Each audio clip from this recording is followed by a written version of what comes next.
Shit. All right. Craig's recording.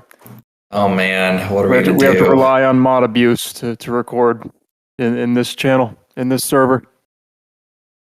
When in doubt, the mod abuse is always powerful. It is I, SPNanon, this warm and lovely April Fool's 2022. And I'm here with my co-host nmasp and our editor MisterSolitaire, who is currently muted. You could say he's having a mutiny as he tries to take over using mod abuse powers. And this is our second live cast of the year and in general. Hey, Solitaire, what's up? Hey, I'm here. I realized we had started already. I think we're all tired, aren't we? Yeah, well, it's a very structured cast where we have a lot of inbound questions that we just go and give our not spicy at all thoughts on politics and things of that nature. It's all just very mundane and routine. So if you listened to episode 57, the previous episode of the Strip Poker Night at the Inventory podcast, nmasp floated a very interesting idea, which is to have a live cast or just a cast in general, a special cast, in which we would just how should I put this? Just answer the spicy, degenerate questions. Go as hard into the shit posting as we possibly can. Throw our takes into the world. Just all the questions that our server members had for us, because we already give our unsolicited political opinions in the form of rants. It's extremely hard to be correct all the time and not share it with other people, you know? We're just airing out our dirty laundry based on whatever people ask us. We have a big long list of questions. A little bit curated. We didn't try to cut out anything interesting. It was mostly just like stuff where it's like it was a joke question or like we didn't know what it meant, so the only answer if your question we could get was more than like a sentence and it was like 60 billion things of convolution on itself, good job, you're really clever, guys. Anyway, on to the actual questions. I can't listen to anything longer than 25 words. Sorry. Some of the questions were just like, what? Like you can't make a joke out of that. So there's no point. But, meanwhile, with all the political questions, we absolutely can make jokes out of, which is really quite exciting. Yeah, no holds barred, no controversies avoided. This is politics. This is any sort of like social or cultural issue. This is like, but also something as mundane as like anime reviews, and of course, Strip Poker Night at the Inventory itself. Can you believe it? I never make jokes. I just give my unbiased takes, my honest takes. Hey, remember, this is an April Fool's cast, so everything we say here is definitely not. It's not enforceable. It's all jokes, guys. Don't worry. It's off the record. It's off the record, 100%. That's why not we're really. Yeah, it's like if I go on a tirade about a given topic, that it's just an April Fool's joke, so you can't be upset. This is your Mel Gibson moment. There may be some racial slurs that were asked of us in the questions. We'll see if we get that far or not. Yeah, so this is a live cast. We are here in the bigger SPNatI social server. We have many live listeners tuned in, and of course they're in the voice chat, which I guess I should open. Challenge, don't get canceled. Oh, the Laugh Factory. Oh, I'm gonna get canceled. And this is like God. That was like 2006 when Kramer fucked up at the Laugh Factory, and that was just like a flip phone recording him. Just I'll just keep the name of a certain celebrity's wife out of my mouth, and I just like that moment was great. I know everyone's like sick of hearing about it, but like the like fucking restraint, the saintly patience of Chris Rock to just like start to say something and then just say nothing is like what makes that moment great. He just didn't know how to react. He's just because there's so many things you could have said. It's just like, oh yeah, okay, I'll keep her name out of my mouth, but you can fuck her though. That's okay. So anyway, long story short, we will be avoiding not very much in this conversation. nmasp, would you be mad if someone like made fun of Napsu for shaving her head? No, it would be fucking funny. It would be funny as fuck. Would you help air combo her? Like, I'd like, if she wants to go air combo someone, that's fine. I can support the air comboing, but like, they're just jokes, guys. Like, if you're gonna get mad about it, like, probably not a good idea to sit in the front row in front of a comedian. Like, what do you think is gonna happen? So anyway, I guess we should get started. So we want to do these in chronological order and then like skip the ones that we That are all dumb. kind of found to be somewhat less good than the others. Yeah, let's go in order since I don't want to have to like try and find different questions and jump around. Just All going right. in Well, order I guess seems easier. we'll just take ourselves in. Got it. All right. So starting off with a hot and spicy and gooey one. I know we discussed. All right. We'll just go ahead and rotate on. We'll just go ahead and rotate on who gets to issue the question. But I know the question was. Okay, I know we discussed this. Yeah. Do you want to start? Yeah. We'll be egalitarian and just like let people take what they want in the order they choose. Easy. And for answers, should we just go in order, like me, you, and spnanon, or How about for order both should like we answer answers these? and the question rotation? It'll be okay. nmasp can start, and then I'll go, and then Solitaire you can end off. Cool. So is the person who asks who says the question, do they give an answer and then we rotate? Like, so I say the question, I say my answer, then it's over to Solitaire, then it's over to spnanon. Is that right? Then Solitaire picks a question, gives an answer over to spnanon. Are we doing it that way or whatever. what? Okay. Give us like 3 questions until we fuck it up. Fuck up the rotation. Yeah, probably. This isn't that complicated. All right. So I know we discussed this on the podcast, but here's my spicy question: if your cum was car powered, if your car was cum powered, how much would you pay to fill it? You fucked up on the first question. Yeah, if your cum was car powered, what would you do? I'd probably go get my oil checked on a regular basis. I don't know. I think my answer was like I wrote down my answer to a lot of these. And it's like I don't drive that often anymore, but I think cum is probably cheaper than gasoline right now. We'll see how long Putin continues to wage war in Eastern Europe, but right now things are not too like I don't know. It's like what's the conversion ratio? Like how much power do you get per out of one ejaculation? Do you just like eat more zinc so you can fill up your tank faster? Like what I do you was do? gonna like I know we said ask anything, but like can it be something that makes sense? Like what is this question even supposed to be asking? Like are you saying that like if semen powered cars, like what would it be priced at? I don't know. It's like how much would I pay to fill up my car? It's like well I pay like probably like $30 right now. Like either way, it's a liquid that smells bad that I'm putting in my car. Like I don't care what it is. Yeah, it's just however much I need to get to the store usually, since I work from home. Can you imagine like just like sighing as you pull up to the gas station, just like jerk some dude into your fucking tank? Just be like, God damn it, motherfucker, shoot into the tank. Yeah, it's not like a pump. Like a guy has to come over. No, I mean, well, I guess it depends on what state you're in. Sometimes the guy comes to you, and sometimes you make the guy come. It do be that way. You realize that with this first question, like we've immediately lost all of our YouTube viewers. Oh yeah, but whatever. All right, so if we actually make it through all of them, I guess chat is free to open up their own questions. But yeah, that sounds good. I got time tonight. We do have a lot of them. So Solitaire, go ahead. Solitaire. Yeah. Solitaire, next question's you. All right. So I thought it was me next. Wait, is it? God damn it. I told you, I guess it's not even 3 questions before you fucked up the order here. Okay, visually in the chat.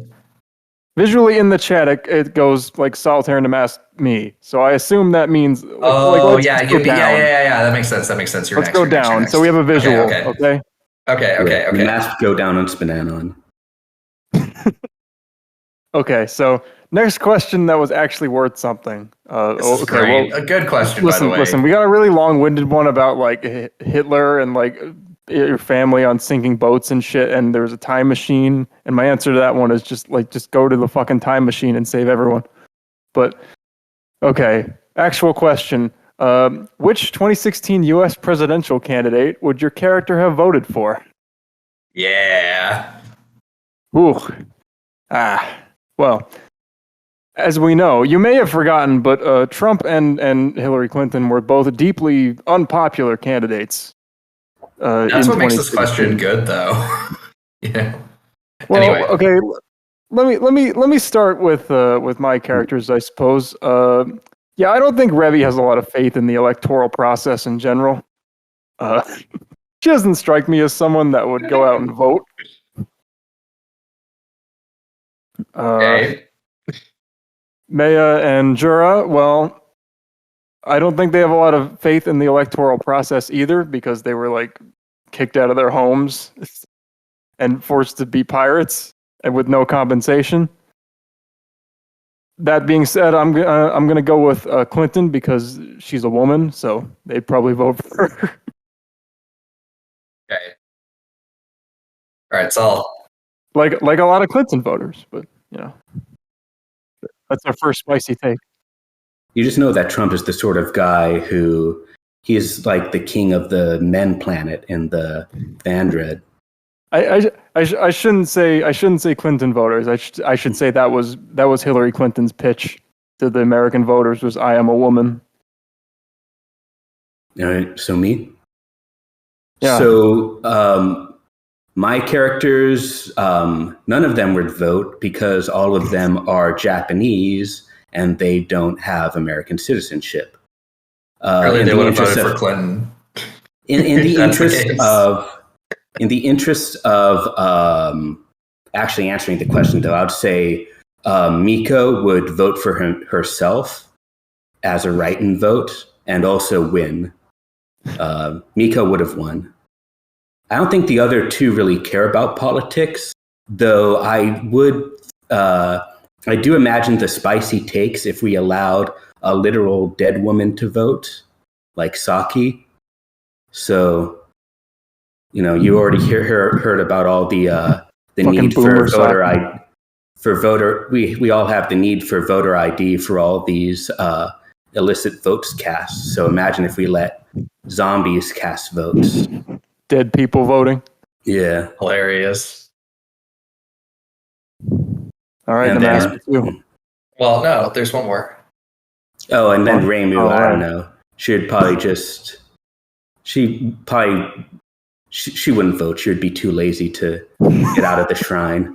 It's like I could vote, or I could just like hang out, drink some sake. Yeah. All right, so here we go. Here we fucking go.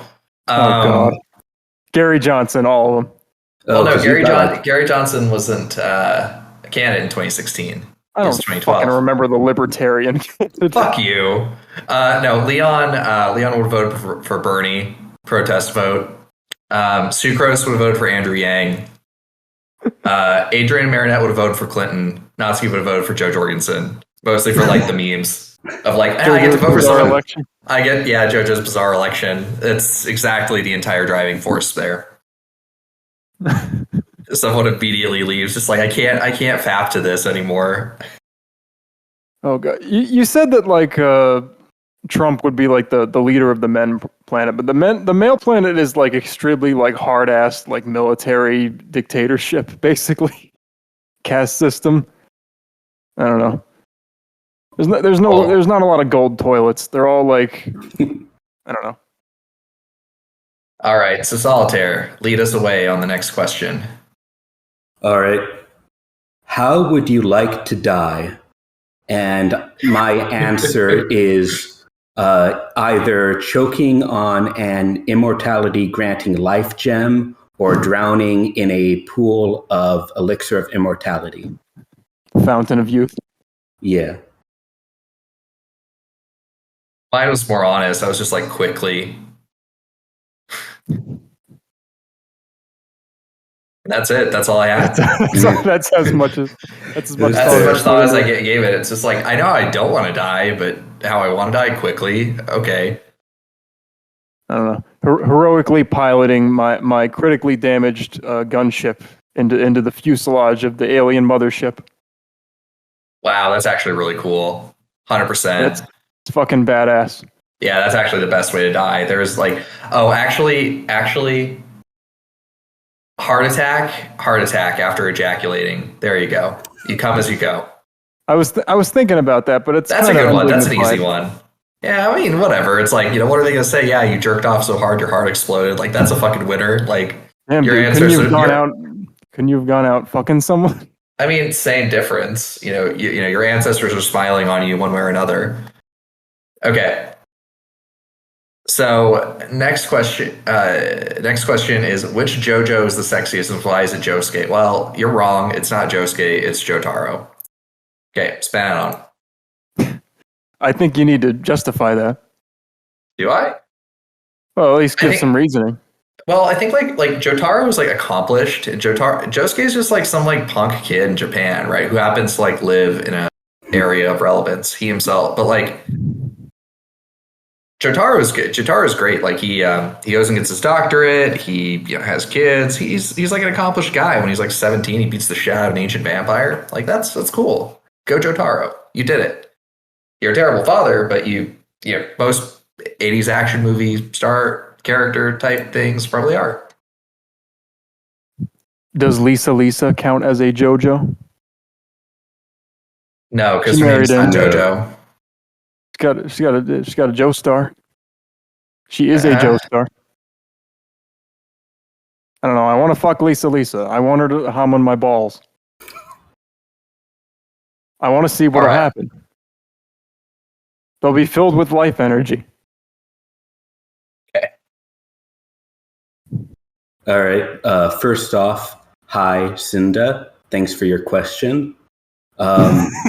And number two is that I actually do understand now where Cindra's attraction for Josuke comes from, now that I've watched part 4. And that's because Josuke is very similar to Reimu, I think. And considering the fact to make easy money? Yeah, no, that's part of it. Like I don't even think it might actually be like intentional on the part of because I know Toho's creator is like a huge JoJo fan. Like he made like an entire character that's nothing but a Dio reference. But yeah, both of them are, they're jerks with hearts of gold. They get easily distracted by harebrained get-rich schemes. But even despite that, they've got like a strong sense of justice and always do the right thing in the end. And they have like a habit of turning defeated enemies into friends. Also, much like Cinda, I am also obsessed with my spouse's hair. So when you think about it that way, I do sort of feel a kinship with Syndra and why she likes Josuke so much. Lisa, she's her husband's been dead a long time, and I think she could use a man in her life. She's a good MILF. Yeah. My husband is dead. I don't want to date. I just want to duel. Send MILFs to the Shadow Realm. Anyway. I mean, she earned Joseph's approval. That feel when your mom remarries and he's younger than you are. Deeply unpleasant. Okay. So, did we all get a chance to answer that? Is it Spananon's turn to move to the next one? Mm. Oh my god, a real question. What are your thoughts on epilogues, real or hypothetical, that don't have sexual content? My take on this is going to be the same take that a lot of the questions that are in a similar vein. That's the take I'm going to have on them. This is a porn game. I don't know if you're aware of that. The first word in the title, strip, is a porn. They get naked. I don't know. I feel like you missed the point here. Like It's fun to have like the interactions and the comedy and stuff, but don't forget why we're here and why the vast majority of players are here. This is going to be a recurring theme tonight, by the way, everyone. All right, Solitaire. If you want to write fan fiction, go write some fan. Just write your fun, mostly non-sexual epilogue, and then at the end they get their tits out. That's it. Yeah, I mean, my take pretty much echoes spnanon. I don't think you want like just like a pure safe for work epilogue, but I think it's fine just having like ecchi softcore sort of softcore epilogue. You don't have to do all the fancy animations with the dude pounding into the girl or anything. It's fine. People might complain, but fewer people would complain if, given notice ahead of time. Yeah. Yeah, I mean, like, this is kind of like, I think there's a time and a place for it. I think for me, it's like, by the time you get into the epilogue creation process, it's a nice to have. I think it's like, I know I'm disappointed when I see someone else doing it, but I also feel like I'd be a huge hypocrite if I'm like, yeah, Futappa's epilogue doesn't have that. It stops before this, like, the spicy bits, but I think that's, I think you got to do something with the epilogue that's interesting. I do think it would be better if I, included actual sex in there, but I got fucking lazy. I think the one of our epilogues has sex in it. I don't think the other one does. So, anyway, on to Solitaire. Mm-hmm. Yes. So, how do you feel about goats? And my answer to that is that I am the goat, the greatest of all time. Thank you. I personally like goat. I think goat's very tasty. I love me some like goat korma is really strong. Like goat's a really good meat. I think it's delicious. Goats are a pretty versatile animal. I'm feeling like a strong goat cheese is also good. 7 to a light 8 out of 10 on goats. Like you can eat them, you can milk them, like you can make goat cheese. There's generally good livestock. A lot of cool features on goats. They got horns. Oh yeah, they do that thing where they just like seize up and fall over when they get scared. So they're funny. I'm sure there's like GIFs of that someone can post.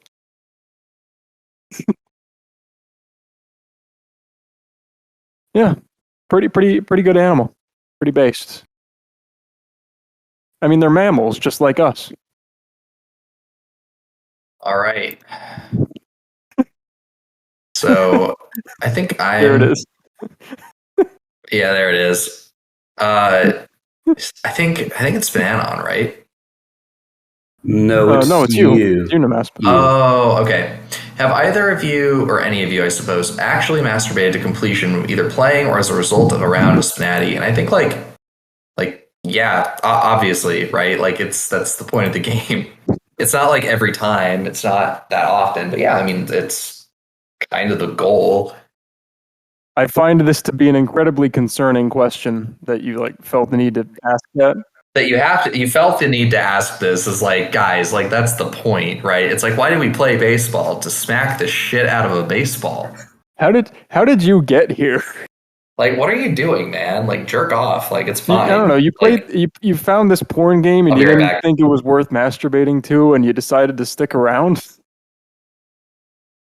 Like I get, it's not going to appeal to everyone, right? It's I don't know. It's mostly softcore. It's like a dirty talk or like jerk off instruction kind of game. That's not for everybody, but I would expect you to get something out of it. And yeah,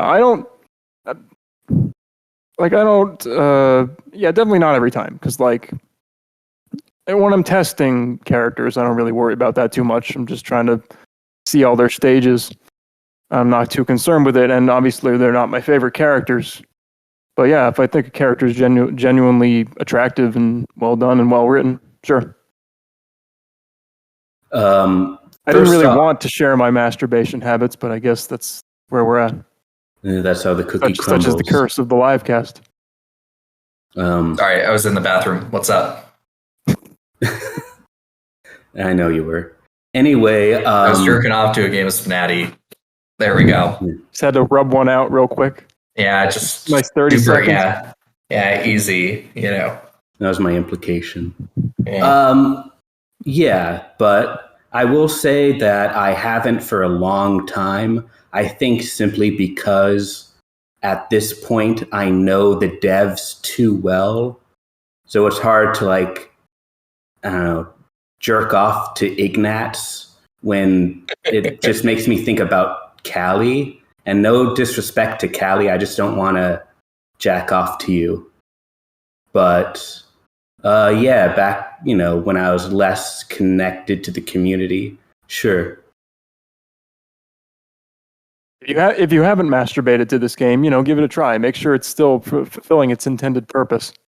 Yeah, play with the characters whose devs you don't know personally. I don't know. You got to be able to separate. I mean, like as a writer, I mean, hopefully a writer can manage to separate the their own art from the artist. artist. You have to separate the art from the artist, guys. It's like the rule. Oh, is it my turn? Yep. Okay. What is your favorite color? Blue. Purple's good. What was it, Solitaire? Purple? Purple's good. Wow, Purple's I like red. Nico's color. I like red. Congratulations, we've completed the combination of just like two primary and the exact secondary color. Excellent work. So that means, what does that mean? Nmasp is the id. I am the super ego, and then our editor Solitaire is the ego. Wow, that's actually brilliant. amazingly on brand. That's Holy fucking shit. perfect. That is actually perfect. Excellent work, guys. This is fucking serendipity right here. That we got this crew together. It is fate. Fate rewards us. Red, blue, and purple. All right. So over to Solitaire. All right. So is there a type of personality that is nmasp, like how spnanon gravitates to cold, stoic, strong ladies that open up over time, maybe cutesy or tsundere or teasing? And even though I'm not nmasp, I'll answer this. I say that his nmasp is short. He likes them short. Can I answer? Yeah, go for it. Sure, why not? Well, I've given this answer before, but his nmasp is Asians. God. You hear Solitaire slamming his desk, laughing in the corner. No, don't deny it. Marinette, Mulan. List goes I had to on. give that a lot. I had to give that a lot of thought. But it's basically it's like I like petite girls that are very weird. But I don't think it's like specifically that they're Asian. I think it's like because my wife is, in playing to every stereotype known to man.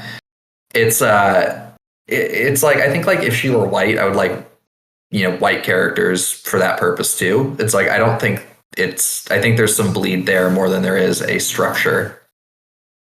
Cursed thought. Oh yeah, reference the chart. Wow, this is cursed. Cursed thought. White Napsu. God, that. I don't think she could get away with it.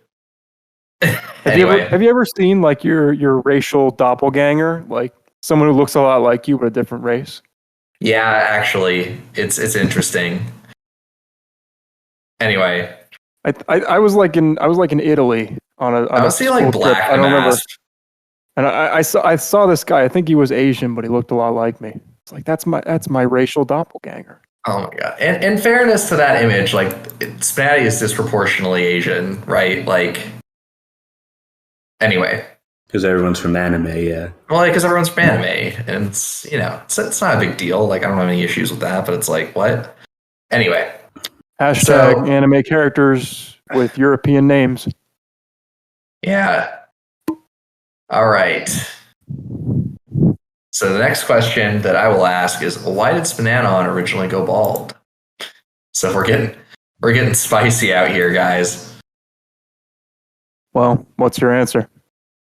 I don't know why you originally went bald. I guess like you trained too hard or something like that. Yeah. Horse Killer's got it. That was going to be my answer. Genetics. I do 100 push-ups, 100 sit-ups, and 10 kilometers running every day.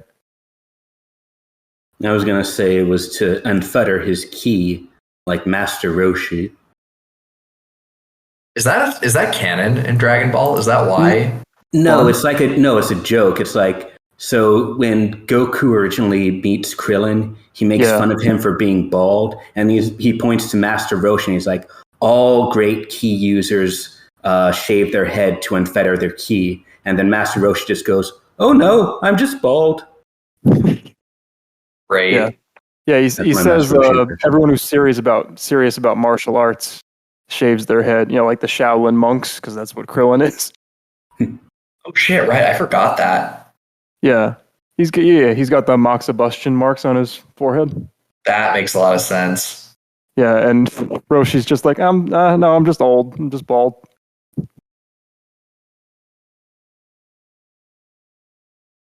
All right. My turn. Yeah. For both, I guess this includes Solitaire. We had to add him later. Is there any characters on your personal SPNatI wish list while you wouldn't attempt making yourself, but you would adore in game? Doesn't include franchise mates like another Vandred or Genshin girl.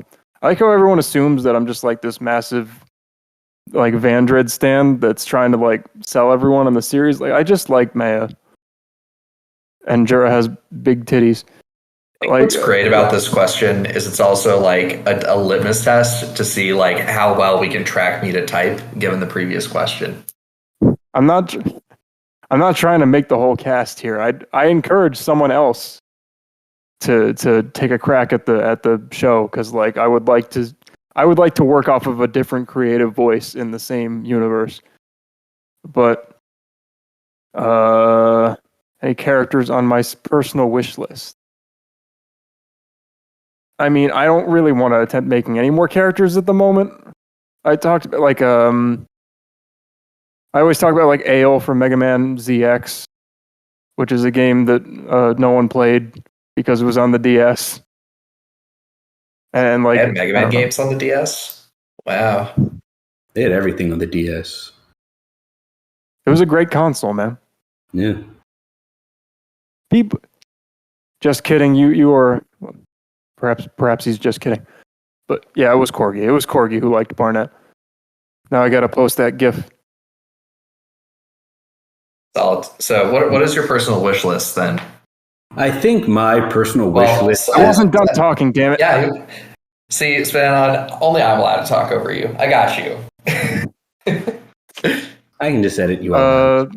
AO Mega Man ZX. I recently thought it'd be really good. Like character choice would be Alex Vance from Half-Life 2, because like how much characterization because of how much characterization she has, especially in Half-Life Alex. Just like talking about mundane things, like you'd have a lot to draw from. Mm-hmm. I'm not like super in love with that character, but I think she'd be a really good choice. Plus, she's got like a unique perspective because she's from a hellhole, like future, where like the fucking oceans are being drained and invasive alien species have like taken over all of North America. And she doesn't even know what a ham sandwich is. Alex and Sayori have an interesting conversation. Colorized 2021. All right. Am I allowed to speak now? Yeah. I think for me, the most of the people I'd want are, characters that I really like, but I also don't think I would be able to capture their voice very well, or I wouldn't really know how to approach them in SPNatI. So I think my top two who aren't franchise mates would be, for a character I've made at least, would be Professor Ursula from Little Witch Academia, and Philia from Skullgirls. And I know that Remilia has a nice Philia model, so that's good to see. Also, if I'm just going to disrespect the question and disrespect your surroundings, include franchise mates, because none of you people can stop me. I would also like a bunch of Toho characters. I don't want to make every Toho myself, because just writing targets back and forth from Miko to Reimu is enough of a pain. But I'd like to see Yuka Kazami, the flower mommy of Toho. There's Acacia Lapis Lazuli, the MILF Hot Topic Goddess of Hell from Toho, and Ryuji Oku Utsuho, who's the underground nuclear hell raven of Toho. Anyway, that's everything. Solitaire, I know this is supposed to be an easy editing job for you, but come on, you gotta add in pictures of all these characters. Do we have to do that? We've got chat. I order you to find me GIFs of Professor Ursula of Little Witch Academia, Philia of Skullgirls, Yuka Kazami, Acacia Lapis Lazuli, Reigio Utsuhyo. That is my order to you. It shall be carried out. Thank you, chat. You will be allowed to live for today. Nmasp? Yeah,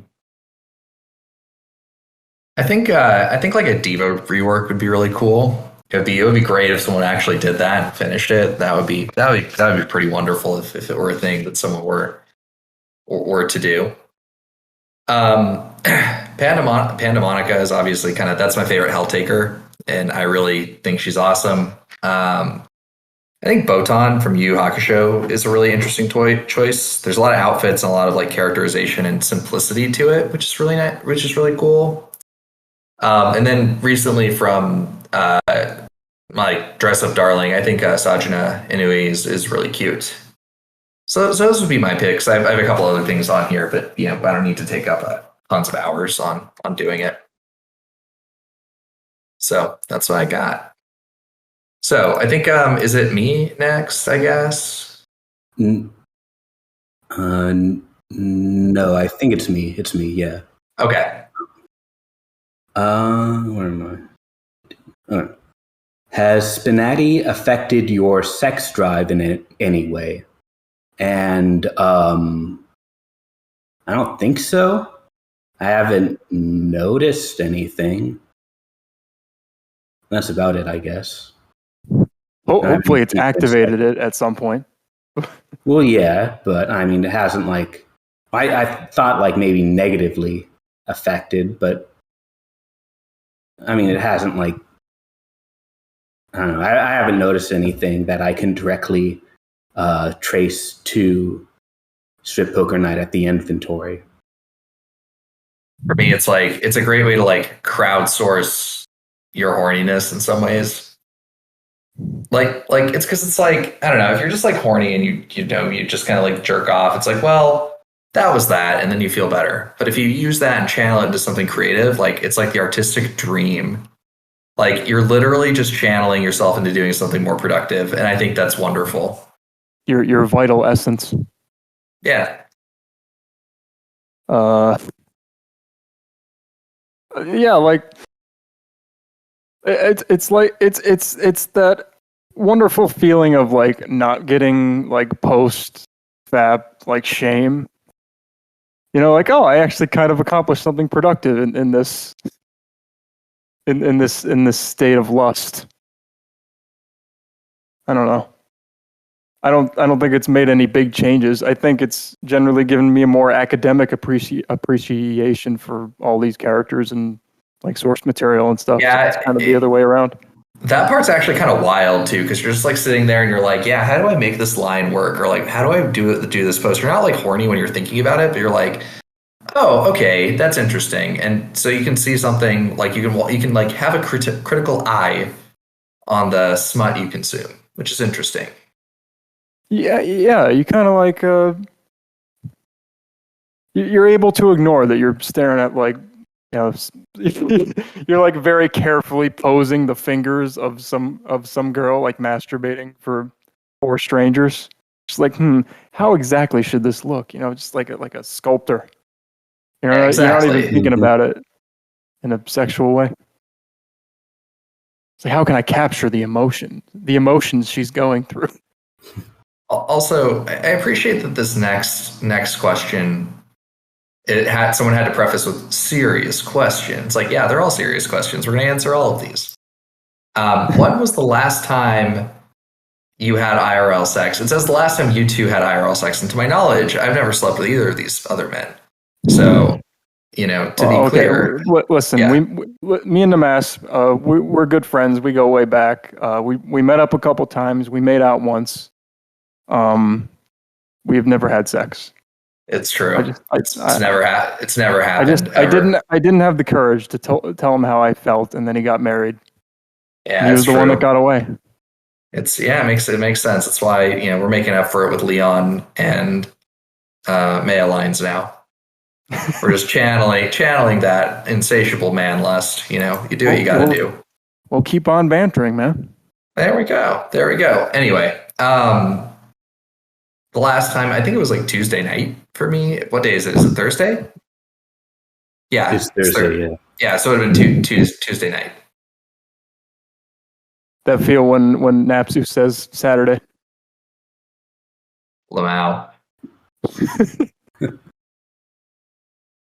I think it would be worse if she said Wednesday. Like, that would be infinitely worse. But yeah. So, either way, it'd be worse for the other one. Yeah. Briefly in like, I don't want to say it was for a while, but like in college, I had a girlfriend, but I don't know, like I was kind of like bored by the whole experience. Not having sex, but like just the general experience of like having a girlfriend. I think like depends a lot on the person too. Like sometimes you just meet these people who are like, yeah, we're dating, but you know, you obviously don't end up with that person for a reason. No, I think this came to be. This was like part of a larger realization I started to have about myself. Like, I just don't like spending time with other people all that much. I find it kind of annoying to like having to ration out my time like that to do something I don't want to do, or like getting dragged to something I don't want to do. I don't know. Yeah, I get it. Honestly, like since college, I've been like constantly moving like every year, and obviously there's like the COVID thing, and I haven't met a lot of people my age, and I'm not really too inclined to, because I'm like, take it or leave it. So yeah, Solitaire fucks bitches every night. Yeah. Well, so the question is, when's the last time you two had IRL sex? So my answer is I'm forced to assume that the question is asking when the two of you, specifically spnanon and MaSp, it's April Fool's cast. You got to commit to the bit, my guy. No, the problem was I was going to commit to the bit, but you guys beat me to it. So now I don't have a good joke answer, and I don't want to admit that nothing's happened since the pandemic started. So I don't have a funny answer or a good answer either. Sad. Yeah, I feel you. Moral of the story is, you know, sometimes people just drift apart. True. No bitches, Mari. No, indeed. We are the bitches. Bitches lead. Don't fuck around with bitches. Dude, I love that that's Red. I love that that's Red Foreman. Like, just like in RoboCop, just like, bitches leave. It's so good. Okay, so is that what it's from? Yeah, bitches leave is RoboCop, and it's like fucking Red Foreman. Like, it's not like it's the actor who plays Red Foreman from. That guy's been in a lot of stuff. He was in Star Trek. Was he? Yeah, he was like this crazy guy that kept like changing history and like nuking planets or whatever. Oh my god. All right, so the next question I'll just take because it's like it's about me too. So it's like to nmasp. If you could replace your life. Okay, yeah, give me the fucking the next question, asshole. Yeah, you're welcome. I got him. To Mass, if you could replace, I thought that was for the trainers, not the act. Anyway, to Mass, if you could replace your wife with a SPNatI waifu, who would it be? I would not, because it's a choice if I could, and I choose not to. If I had to, I would pick Amy. Yeah, I also wrote down Amy for the answer to this question. So if I say it, it must be true. Yeah, there we go. I've been fact checked. All right, so spnanon, away we go. Fuck, marry, kill Pokemon. In what I assume was inspired by Markiplier and his smash and pass. Do they mean do you want me to go through all Pokemon? Do they Like mean all the of them? like? Do they mean like the like trainers? I assumed they meant the trainers. Even that's a shitload. Fuck, marry, kill is 3. Well, it's like for 3. It's like you pick 3. You don't have to pick all 3. You don't have to like go down the list and assign values. You just pick 3 of them, or we can skip the question. I don't really Worst care. killer. I don't know the poker app. Apparently, when I was a little kid, I like knew all of the original 151 in order. Same. I don't know why, because like I was so young that I didn't even really like. I was like 3 or 4. Like it was just like this something. It was like a poster. Like I just saw on like a wall or something. It's like, oh, I'll just memorize that. I knew nothing about Pokemon. So the way I interpreted this question is fuck, marry, kill the Pokemon franchise. And what I say is we need to kill Pokemon. It's got too many games now. There's too many goddamn Pokemon. The new games run like shit. There hasn't been a game that actually runs well since the days of the Game Boy Color. So I say it's time we just cut bait, kill the franchise. Yeah, I mean, Gen 3 was 60 FPS. It looked like shit, but it was 60 FPS. Oh yeah, black and white are fast. I don't really know a lot about Pokemon, to be honest. So I picked the trainers. I then did not answer the question actually as I'm scrolling through my Excel sheet. So we'll get back to you on this one. Okay, ma'am. Yeah, Mimans. What is? I'm noticing a lot of like Gen 5. Like I guess this is like Zoomer revisionist history. Like they're suddenly the best. Look. They've grown on me. You know, they're pretty good. They're not the best. Okay, they got problems. So sorry if we didn't give you an answer on that one. The question was. It was a shitty question. Yeah. Ask cool, a shitty next. question, get a shitty answer. All right, Solitaire. The free market provides. All right. To nmasp and possibly Napsu, who isn't here at the moment, how has working on SPNatI characters together affected your marriage? Have you discovered something new about your husband/wife since starting this godforsaken hobby? And There's a lot of interest in our sex lives. My answer is, you know what they say, the couple who swaps targets together. Swaps semen? Swap something else. I don't know. Got it. I learned a lot about like Napsu's like side kinks, and those have been fairly interesting to engage with. So I think it's been good. I would rate the experience highly.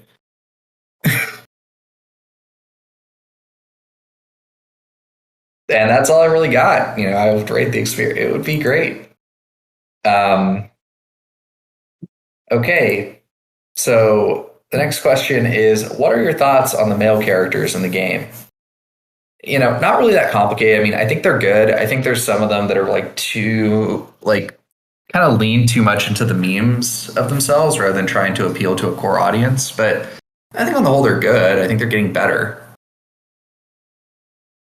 Yeah, they're definitely getting better. I'd say the biggest thing, and something that I found kind of interesting about Leon and Adrian kind of like moving away from this or trying to improve upon this, is a lot of them like don't really want to flirt all that much. Which I'm curious, like I'm sure that's for various reasons, but I think the main one is like as a writer, like as a male writer writing a male character, like flirting with all these female characters, you just like don't want to come off as like pervy or creepy or sleazy. So they like really they're like in gear one, you know, in terms of flirting, and they never really go past it. Jim is afraid of the fucking FBI person down his door because he's like twice the age of all these fucking girls he's playing with.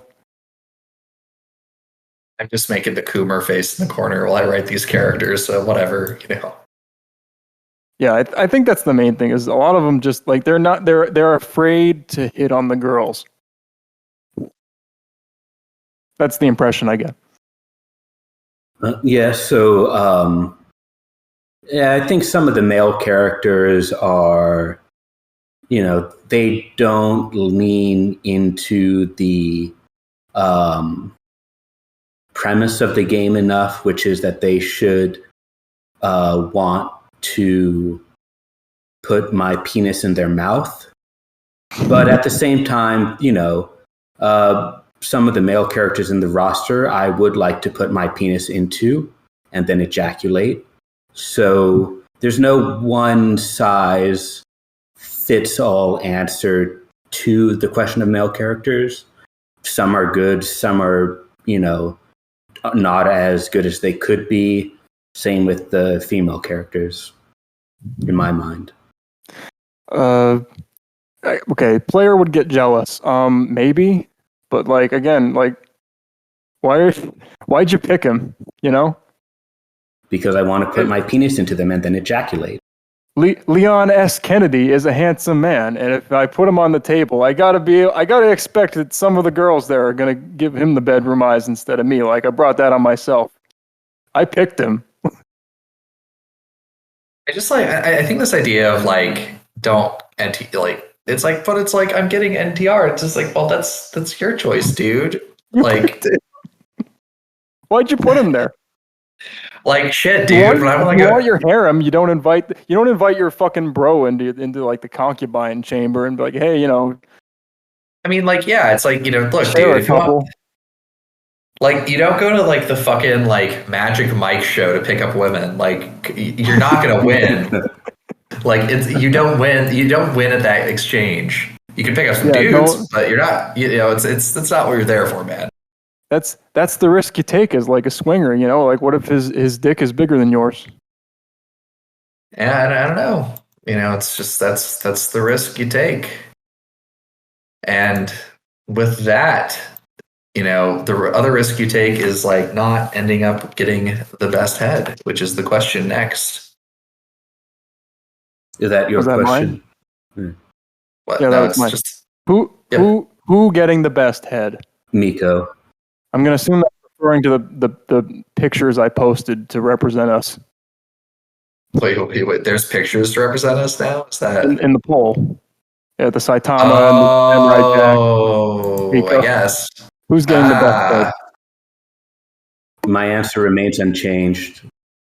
Let's leave this up to the chat. Who's getting the best head? Saitama, Samurai Jack, or Miko? It's Miko. It's probably Miko. Like, let's be real. All right, it's unanimous, Miko. All right, good talk. The one without a penis is getting the best head. You can give head to a girl. One day I'll explain the mechanics of it. Solitaire, next question's on you. Oh, yeah. No, I have got an actual good one. So, Nice. Would you rather see 5 more 1,000 line characters or 1 more 5,000 line characters? And my answer is that personally, I don't really care. Put the amount of effort into your characters that makes you happy and leaves you feeling satisfied. Because, I mean, really, any content for the game is good content, unless it sucks shit. No matter whether it's put into one character or several characters, it's still, you know, good content that's being put into the game. So really just approach it however you want. Because I know for, nmasp, he's done 30 characters, and he's gonna and he'll say he's gonna retire and then do 30 more. And then me and spnanon just want to keep working on our 3.5 characters and keep pumping lines into them, and we're happy with that. So really it's whatever makes you, the dev, happy. Oh boy. Yeah, I'd say I'd agree. I kind of generally agree with that. I do think I'd like to see I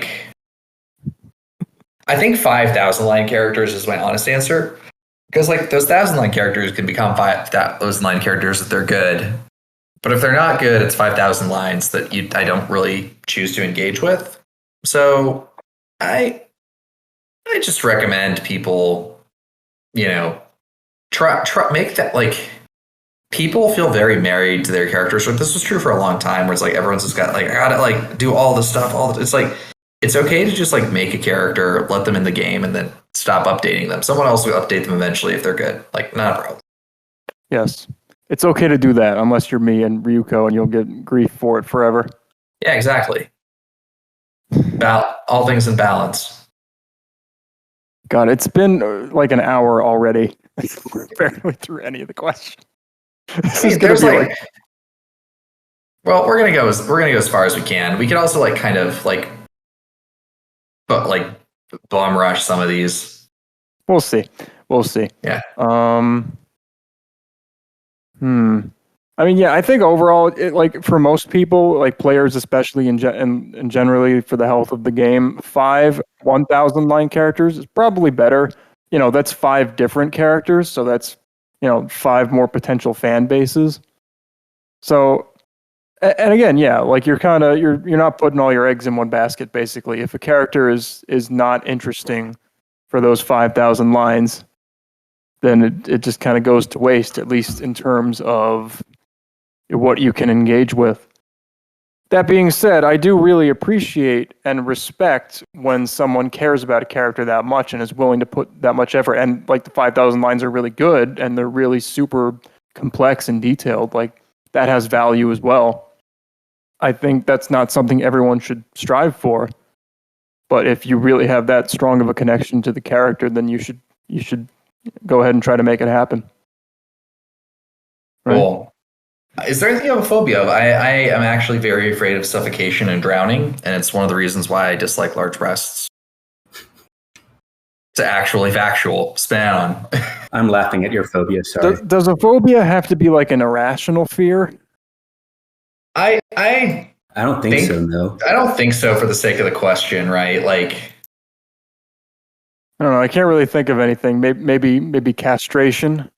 That's a pretty awful mental image. Or just any damage to okay. I haven't suffered any major injury really. Same. I've never been in the hospital for anything. So I don't know how I'd cope with that, because I've never been in that. I've never broken a bone or anything. Oh, I'm kind of skeevy about knives and sharp edges. I really don't like handling knives. There's a scene in The Color Out of Space that you would just very much dislike. Just in general, I don't know, they fucking freak me out, man. And it's weird because I remember playing with a pocket knife as a kid, it was in a glove box or something, and I was in a car alone, and it sliced up my pinky or whatever. And I remember seeing the blood, but I didn't have much of a reaction. But I don't know, maybe that fucked me up somehow on the inside. I don't know. I use them for cooking, and even when I'm cutting up a tomato or a piece of chicken, I'm just I don't want to be handling this thing. What could happen? It could slip. It could cut my penis off. It's a very specific phobia, but oh man, what is solitaire? What is your fear? I don't really think I've got many irrational fears. What I wrote down was public speaking, since ironic, given that you're on the podcast. Yeah, ironic. I'm really bad like talking on Discord chat or the phone compared to real life, just because it just feels so awkward. You know, it's not like talking to like people in real life. It just sort of like, it kind of feels like you're talking to yourself, except sometimes like other voices come in through my headphones. I don't know, kind of weird to me. Okay. Moving right along. Is it me now? I think it's my turn. It is. Well, actually, it's a nmasp specific question. We can answer those too. I feel love. Yeah, you guys can answer specific questions for me too. I'll just answer the right way. To nmasp, have you ever played the first BioShock? And if so, why the fuck are you still a libertarian? Well, why don't you answer that, nmasp, and then we'll kind of give our input. Yeah, no, I mean, I love BioShock. BioShock's great. And I think critiques of libertarianism are usually pretty valid, but I also think they're kind of predicated on a lot of straw men. I think, like, I talk more about libertarianism later, but it's... Of course you do. I mean, there's a question... 70-page John Galt speech incoming. Yeah, exactly. There's a question about it later, but it's basically like, I just want to be left alone, and I want other people to be left alone. It doesn't necessarily mean that, like, I want, like, non-existence and just, like, absolute survival of the fittest. I do think, like, people underrate the value of effort to outcome. And I have some strong thoughts about that. As far as, like, the BioShock and, like, Rapture specifically, the problem with Rapture wasn't that it was, like, a free market society. It was that it was a society with, like, absolutely no sense of restraint. And that's the problem, right? Like, people are like, oh, libertarians just want to do, like, all these things, like, own tanks and all that. And it's like, I mean, yeah, but there's, like, limits to that. There's, like, practical limits on, like, well, you know, yeah, if I want to have, like, my recreational nuclear weapons, it means, like, everyone else has that too, like, or potentially does, and that's kind of the problem. Like, if you came to this podcast, your subtle and nuanced takes about politics, like, you know, you're a braver person than I am. But it's like, I'll talk more about this later. I'm always happy to discuss my political beliefs. So fundamentally, it's less of like, oh man, wouldn't it be cool to, like, have no rules, which is pretty childish, as much as just like the interference of other people in my life is extremely inconvenient, and I wish there was less of that. And I think most people would prefer that. So if we can all agree to, like, collectively just be cool, it's fine. So that's my take. Did you just say the word collective? Yeah, I did. Oh my god. Yeah, it's just like, why, you know, libertarians, you know, like, it's like, why, you know, why do libertarians orgasm less? It's like they hate the prostate because it's prostate. They never stimulate the prostate. The answer that I wrote down was because Big Daddies were cool. That's actually really cool too. Yeah, fuck it. No, rules are not necessary as long as we have Big Daddy to protect us. Now there have been, like, real cases of there have been real cases of, like, libertarian towns going to shit, like in New Hampshire with, like, the feral bears. Yeah, because, like, they didn't have any toxic waste management, so it, like, got on their food and made them crazy. But to be fair to libertarians for a moment, right? Like, I don't think most societies under any form of government would survive Adam. Just fucking complete genetic code rewriting. Just, like, being sold on the marketplace or controlled in any capacity. Just, like, it's basically super cancer, right? And super heroin and PCP. Yeah, basically. Adam's great. So, like Rapture was uniquely... Yeah, PCP, like, dude, you fucking unload, like, some slugs into a splicer's chest and he just keeps on coming. Like, it's fucking bath salts. He tries to eat your face. Oh man. But like, you understand, like Rapture was uniquely suited to get fucked over by that, but I think that would fuck over it's really pretty any bad. Society, it's one that's totally isolated. Yeah, it's pretty bad in the prequel novels too, because it's like the Atom is definitely a problem, but it's not, like, the problem. The problem with like unfettered anything is it just it lets bad people take advantage of the system. Like that's the problem, right? Is like it's not so much like the system is inherently bad. It's just that like bad people take advantage of it. And it's just like to the degree to which a bad person can take advantage of the system varies greatly based on that system. Yeah, and like the other thing is using a fictional story to show how something is bad is kind of inherently flawed because you just write another story where it's really good. Well, I mean, they did that. It was called BioShock 2, and then BioShock Infinite. It's just like thing bad. It's just like, yeah, guys, we get it. No, I'm just saying, like, you could just as easily say, well, it worked in Atlas Shrugged. Yeah. That's a work of fiction. And that's, that's a really great, that's a really realistic fantasy novel that no one ever gets like. BioShock Infinite doesn't have any ideas. It tried to both sides racism, so I don't know what it thinks is bad. Yeah, it was not a good game. The aesthetics were really cool, though. Yeah. Like, BioShock Infinite is like 10 out of 10 art direction and like 5 out of 10 everything else. It was pretty good.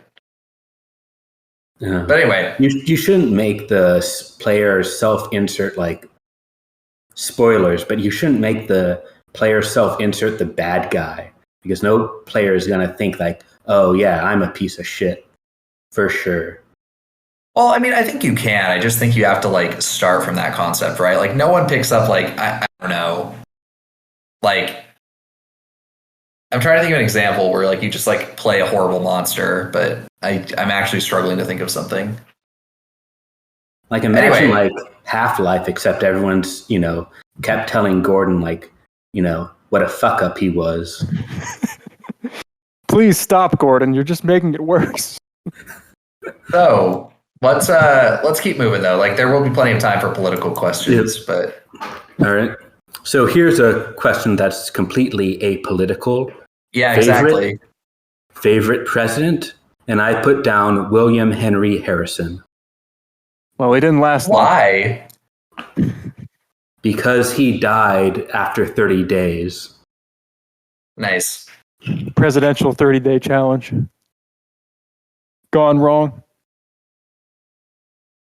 I liked Coolidge. Kind of been surprised to no one. He really like increased efficiency.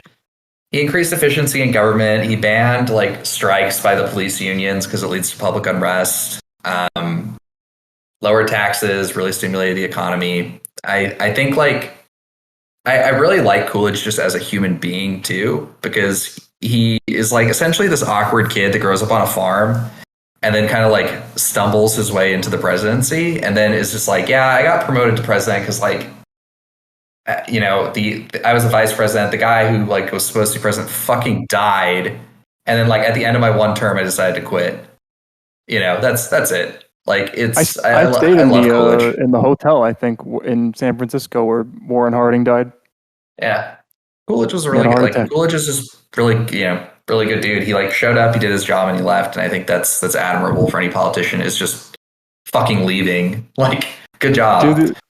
Do the non-Americans in chat have any fucking clue who these people are? No, of course. Do the Americans know who these people are? That's even like, who knows? Oh no, maybe Horse Killer does know. Calvin Coolidge was president in like the 20s. Yeah. In relative peacetime and prosperity, even though we were Hoover driving full speed off a fucking cliff. Yeah, it was great. He kind of skirted the blame on that. Yeah, I know, and that's what's awesome. Is like, it's like that's the best. Like, just completely avoiding any accountability. It's awesome. Yeah. Well, I'm gonna go ahead and say Harry Truman was pretty based, right? Truman was pretty cool. Yeah, I like Truman. Harry Truman. First, you got the absolute classic meme photo. Dewey defeats Truman, right? He's holding up the newspaper. Like, how can you top that? Yeah, that's pretty fucking awesome. Also, like, straight up, just this man came into office like, FDR. He like nutted in his secretary and died of like a brain hemorrhage. So Truman is suddenly thrust into like finish off this war that he had not been fighting the whole time.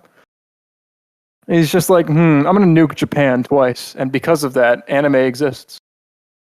So you're all here thanks to Harry Truman, everyone. Yeah. Absolutely based. Eisenhower was also really cool too. Eisenhower was just like uncontroversial. Yeah. Go ahead. Also, FDR was kind of like buddy with Stalin, and Truman was like, "Yeah, we FDR are not on that level." Yeah, FDR sucks. You can fuck a dick. Eisenhower was cool because he just, he spent all his time golfing and just let all of his lackeys run things. Yeah, let them. Perfect. Yeah. The best government is the one which just runs itself, easy peasy. Anyway, so let's go ahead and move on to the next one, which is a political question as well. Spananon, I think this is you. No, it's you. Is it me? God, dude, I'm like reversing myself. I just keep skipping myself today. All right, so Republican or Democrat? Oh Christ! Well, we know your answer. Well, it's a binary answer. There's no options. Oh. I mean, my answer was neither, and the assumption of a binary choice of political philosophies is one of the big problems in this country. I said that both sides. I think like the Republicans are just completely insane right now. Like the Democrats have their issues, but like they're not like actively trying to like make existence terrible. So I think it's an easy choice for me between the two, but I do think there's better options. Yeah, like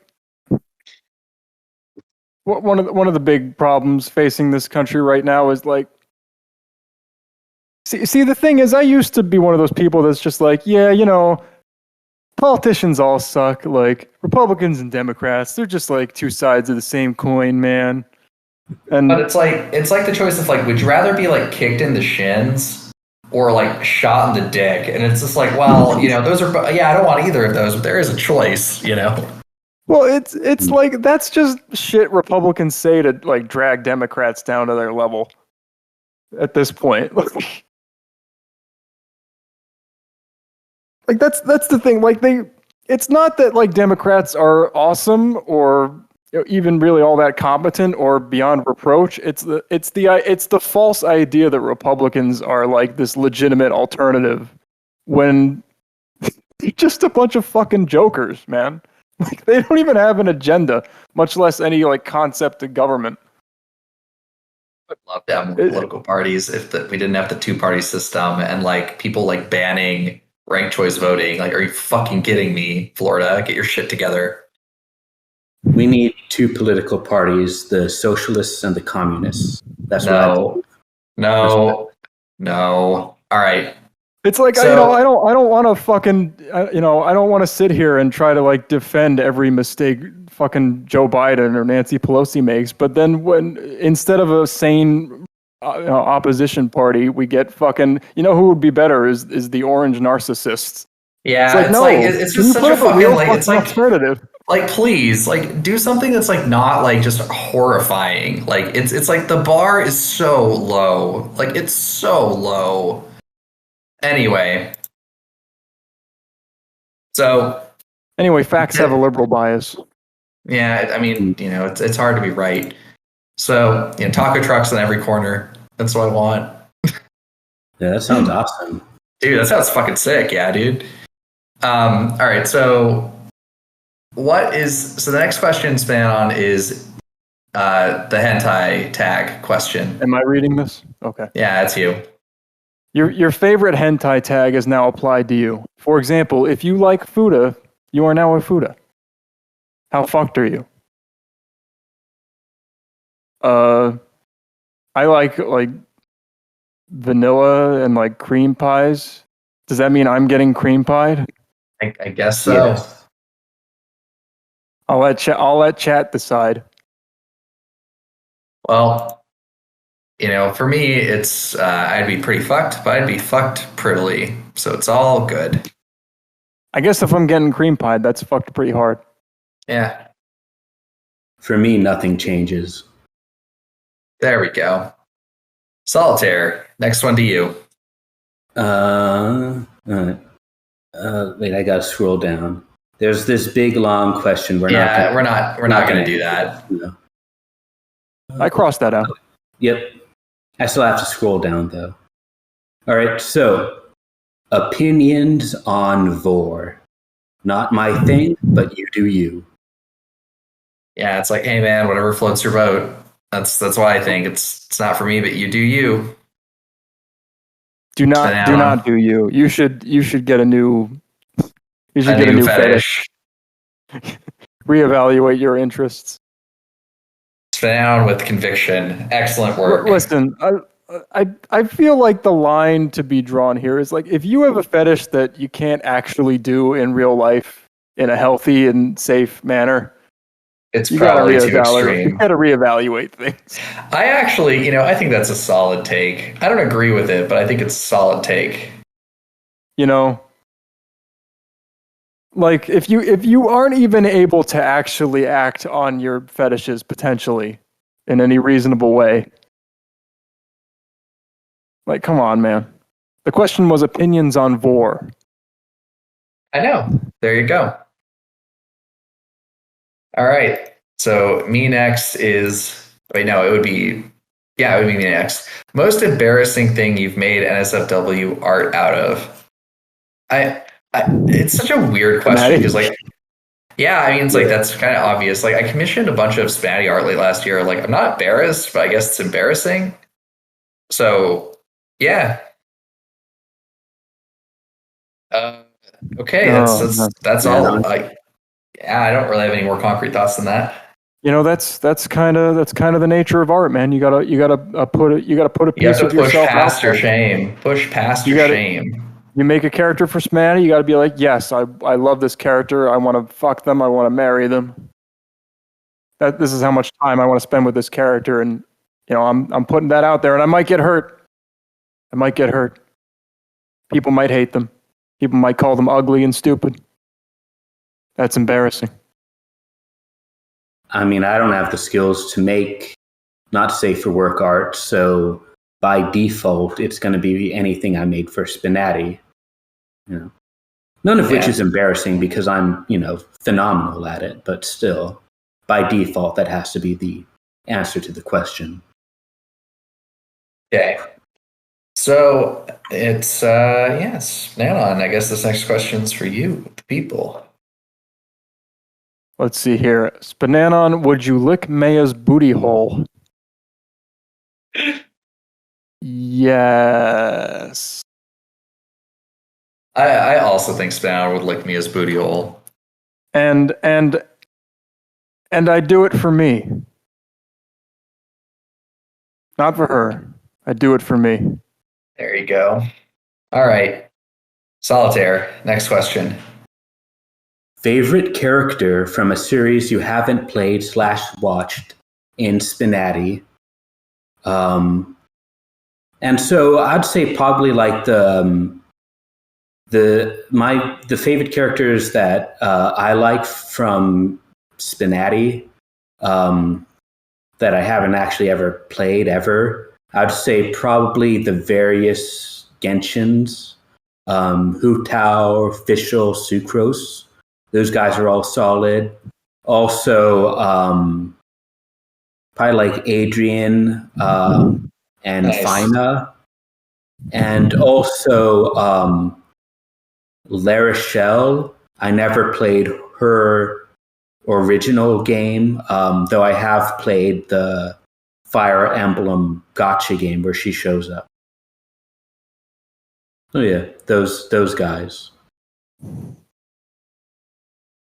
nmasp? Like Hu Tao, clearly. Like she's the best. Oh yeah, I forgot. You haven't actually played Genshin ever, right? No, never. So yeah, the Genshins are also up for grabs for you. Yeah, I mean it was pretty easy. You could say half your characters are your favorites. I've played most of the things I've written for. I think like as much as we meme about it, like Valhalla and then Genshin are the only things I like didn't play before writing. You played Valhalla afterwards, though, right? I did play Valhalla afterwards. I played it like the summer one year, and ironically, it's like that's why Mulan got written, because there was like an item in that game called Mulan Tea, and I'm like, yeah, she'd make a good character, and thus I did. So You're welcome, everyone. So yeah, that's I mean that it's favorite. So I picked one. Spananon. Uh, I think my favorite characters are kind of irrespective of their source material and like whether or not I've experienced it, because I can just appreciate them in SPNatI. I mean the traits I like in characters are kind of like I liked Revy before I watched Black Lagoon. I really like Petra as another example. Petra's also good. Yeah, she's a babe, man. She's got a good head on her shoulders. She's got interesting things to say. And she's hot. And like Nami and Galatea, I always praise them, and I haven't seen or played their source material either. So there's quite a few. I don't think that really has anything to do with it, whether or not you've experienced it. I mean, I hope doing so wouldn't ruin them. Cool. Oh. Do you have any particular music you listen to while playing? For me, I always listen to saxophone themes from King of Fighters. So for me, I don't really like when I'm playing the game. I listen to like anime soundtracks. I think I like try and get like a mix of like the stuff from the shows or games that the characters are with. I don't know. Like I don't really think that hard about it though. So over to SPNatI. Yeah, sometimes I put on like game or anime soundtracks, but a lot of it's just like whatever I have on hand.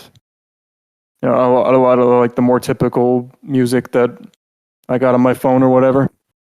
But honestly, I listen to it more so when writing. I always write to music more so than playing the game. Yeah, it is a nice background though. I also just play whatever. Sometimes I don't even listen to music at all. I'm thinking of adding background music to like more epilogue stuff. Yeah. I think for me, I just sort of listen to whatever when I'm playing. I know when I'm like actually writing, I don't like listening to anything with lyrics because that distracts me from what I'm trying to write or what I'm trying to say. Though I do like listening to music a lot when I'm playing. I also like trying to like match the tone of the music to sort of the pose I'm trying to make. So like if I'm doing like a more angry pose, I'm going to listen to more like angry music, or like a calm pose, I'm going to do calmer music or whatever. But all right, next question. Favorite character on Te Repository? I assume they mean the repository. Do you want to see? I don't have the repository in front of me. Does anyone have the repository? Well, what I thought it meant is the model repository. That's what they meant. Yeah. That's what they mean. Well, that's what I assume they meant. I think you're right. I think that's correct, but that's not what I figured it would be. Well, whoops. Yeah. Anyway, what I said was Junko from Zombieland Saga, even though Remelia is making their own model. But I'd like trivially agree to that if that's the case. Because a lot of them are just like Fire Emblems. We got a girl from Ghost Trick. What is Ghost Trick? Ghost Trick was one of those games that I read about like in Nintendo Power, and all the writers were like creaming themselves over it about how good it was. Nobody bought it. It's a really good game. And then 10 years later, everyone's like, "Oh my god, Ghost Trick is amazing." Oh shit! It's by the same guy that did Ace Attorney. It's the same like director and like musician as the Ace Attorney games. Yeah, Shutakumi. Can we fucking talk about how there's Kisake Gremlin in here? Yeah, dude, holy shit! Like they've got a Brigitte in here that's really good. Damn. Anyway, yeah, Ghost Trick. There's good shit in here. We'll play Ghost Trick on like an emulator or whatever. We don't care about copyright. This is SPNatI. Yeah. Oh my god, like there's actually like a ton of good models in here. Holy shit, dude. We got Miki Miura. She'll never be in the game. There's actually like a shitload of characters in here. Nice work, everyone. I think like a lot of these are underscored. We've got Brigitte, and she's not looking so bootleg. Oh my god. Oh, they've got Samberry in here. Wow, I just think this is like a lot of like really good shit from, I'm guessing, underscore. But yeah, a lot of good stuff in here. Actually, I wish I'd like known about this or would have spent some more time thinking about this question. Speaking of fuck, marry, kill Pokemon, we got Gardevoir with a penis, of course. Nice. That's definitely underscore. Damn, there's like good shit in here. Yeah, give the model repository a look. Yeah, actually, holy shit, guys! Like, there's a miraculous ladybug character. Yeah, there is, dude. There's so much shit in here. Oh my god. You want to make a character, but can't be arsed to do the Kisuke work. Yeah, like fuck me. There's lots of good shit in here. Oh wow, this is like falling down an elevator. Fate made. Yeah, dude, you got like tons of good shit in here. This is incredible. Nagatoro. Wow. Nothing's really jumping out at me, but I'm sure a lot of these could make for. Yeah, there's nothing in here that I'm just like, oh my god, yes. But like, there's a lot of stuff in here that's just like very good. And then there's like hilarious things. Like, this is actually pretty amazing. Cool. All right, so props to everyone. So the Yukari Akiyama, the floof girl from Girls und Panzer or whatever. She's cute. Really nice Kim Possible model and Q model. Like, there's a lot of stuff in here that's like, that looks nice, but it's just like 0% interesting to me. Luna Lovegood, hashtag best girl. There's just like a lot of really, really good, solid models. It's actually incredibly impressive. Nice. Good job, artists. There we go. We perused the model repository, so I hope that fulfilled your expectations. Yeah, I'd for sure jump on some of these like girls frontline characters and such. This is good stuff. The MASP is now going to delay his retirement another 2 years. Oh God. All right. So, what do you think of the anime Mushoku Tensei, which is like it's like an isekai, and I basically said that like it's awful. It's super dumb. You have to like, I've never watched it, but just conceptually, it's like you have one life to live. Just live it. Stop fantasizing about shit that's like not real. Jesus.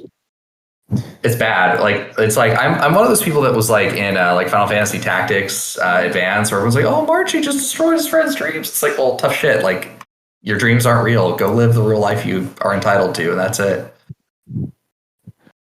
Mass, do you have any other dreams that you want to crush today? No, I don't need to. Reality will do it for you. In your freedom dozer? Yeah, exactly. Don't tread on me, tread on everyone else. No. Is it a crime to dream, Masp? No, it's not a crime to dream. Must you take away man's last refuge, his mind? Anyway, I never watched Mushoku Tensei or even looked it up online. So I'm just going to declare that it's article bad. Open. I've already declared that it's bad. I never watched it. I don't know what it is, but it's bad. I have decided. If it was good, I would have watched it already. It's a web and light novel released in 2012, and I guess they're asking about it because it was an anime recently, 2021, fall 2021. People seems to have pretty high praise, positive response. Also, a controversy. Apparently, China banned some of the episodes and said it was for bottom feeders in the social hierarchy, also known as Andrew Ryan's parasites. Oh, Mr. Libertarian. China's based. Who knew? No. Oh shit. Oh God, no. You're not so different, you and I. Oh my God, funny. Let it be known that the SPNatI mod team officially supports the People's Republic of China. No. Oh God, that's cause for a divorce in his household. You realize? Also from reality, because China, the government in China is not good. So It was all published right. by Media Factory. That's the same publisher as Vandred. Wow. No. Well, anyway, Actually faced. on April Fools, disclaimer, Yeah. legal disclaimer. See, April it's Fools. like this is all jokes. Yeah, it's exactly the Mujahideen. That Osama bin Laden guy, the real stand-up gentleman. All right, nmasp, you're up. All right. How many characters has been removed so far? Like, if you don't know, give an estimate. I don't know, like 30 maybe. It's not. It's less than 50, but it's more than 10. So 30 feels safe. X, tell us the answer. You know. Yeah, X would know the answer. With that being said, I've decided that this is this is a question with like a strict answer. So let's move on to the next one. Removed like offline? I guess. How many characters have been removed? I think removed from the game, not from like did not get finished. 0. No, like from the Reva like, was the only one, and she made it back. No, from like the live game, I think. I don't know. Basically, things don't get removed that often. Projects also don't get finished. Like I think projects have like question would be how many characters have been like denied by the mods. It's like this is too shitty. Oh, like in mod mail. That's an interesting question that wasn't asked. Not as many as you think. It's less than you'd think, but more than you'd like is the way I'd put that. It's like less than 10, but the 10 that were like rejected is like, I mean, you've seen some that have like hit the tables that are not like they're like the mods are pretty like flexible on what you're allowed to put in the game. So if it doesn't hit the game at all, like you can only imagine. Remember, like this is a bar that Bai cleared. Yeah. Yeah. So that being said, guys, what is your favorite racial slur? Is the next question. Well, as a man in an interracial marriage, let me tell you about some racial slurs. All right, here we go. So I'm actually like my favorite racial slur. There's actually a story behind it. So let's gather around and hear about racism. So back when I was like in high school, and I didn't really have a good comprehension of like things you're not supposed to say like in combination, like stars and bars. Yeah, like that. I still, I'm coming out of the shadows of my past. But so I was playing this, kind of unpopular game called The World of Warcraft. And in that game, most of the enemies are like named by like adjective nouns, kind of formal. So it's like you would have like a, centaur plains runner, a, orc flame blade sort of deal.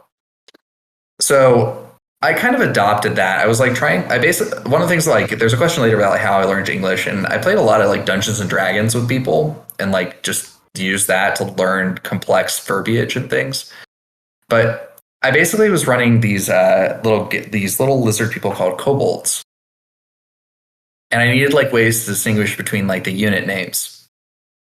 And so these guys were armed with thrown weapons that you would now call a javelin. I just called them spears.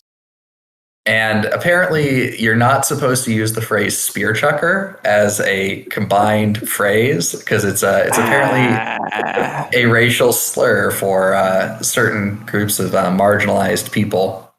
But my favorite racial slur is banana, which is when you're Asian but you're white on the inside. There we go. So, dude, that was gonna be my thing, but I was gonna say Twinkie because that's like in a Black Lagoon clip. Yeah, yep. Revi's talking to a Taiwanese assassin named Shinua, and she calls her Chinglish, and Shinua's like, "You're a Twinkie." Yellow on the outside, but white on the inside. Banana is like I didn't easier. even get that until someone like pointed it out in comments. I was like, "That's fucking funny as shit." Coconut's another good one for like in the same vein. Oreo, while we're going on all these like the same vein. Coconut and Oreo are the two I know besides banana. I said that they're all good really. Like, I can't pick a favorite. Like, I love them all so much. It's like trying to pick a favorite child. It's just so peaceful. That's the best. That's like the actual, but like that's how you answer that question. It's like, how can I pick just one? Yeah, exactly. Let's look up the list, shall we?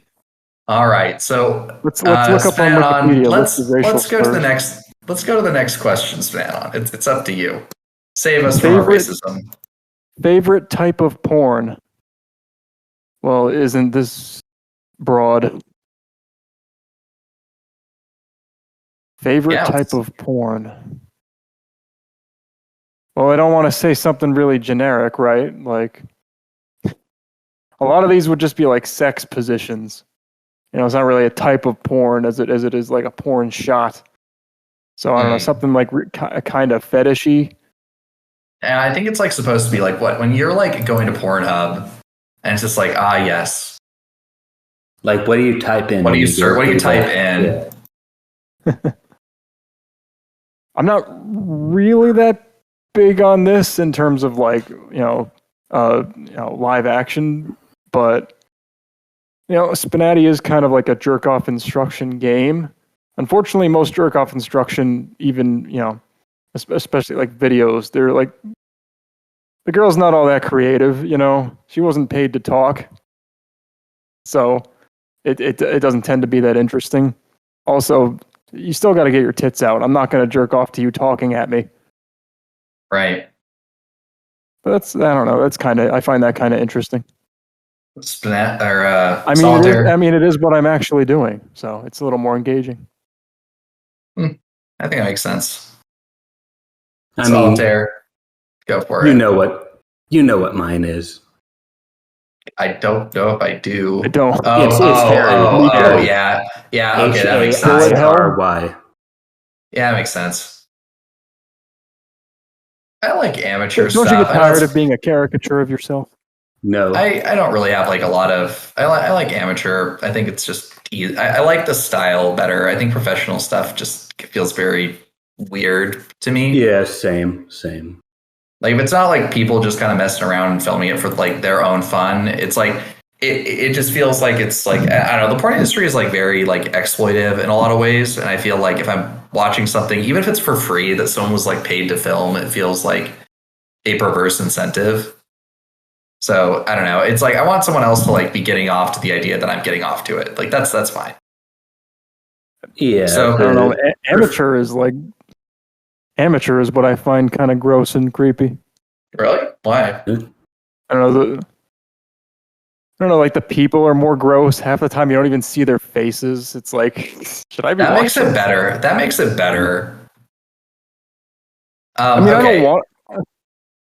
I don't really want to see the dude's face, but half the time you can't even see like the girl's face. She was a little ashamed. Yeah, fair enough. I don't know, like the lighting's bad. Just like kind of, there's like shit all over their room or whatever. It's like, ugh.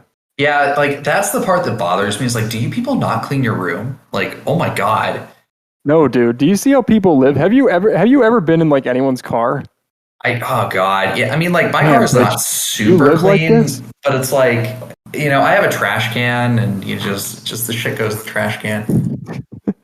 That was the one thing I consistently noticed when I was a kid. Like when I got in like friends' parents' cars or whatever. When you feel the crunch of the same. I also I used to wash my car like every every 3 weekends or so, just because it was important to me. But then I don't drive that often, so yes, it's just like, do you live in this fucking car? Do you just throw shit in it like?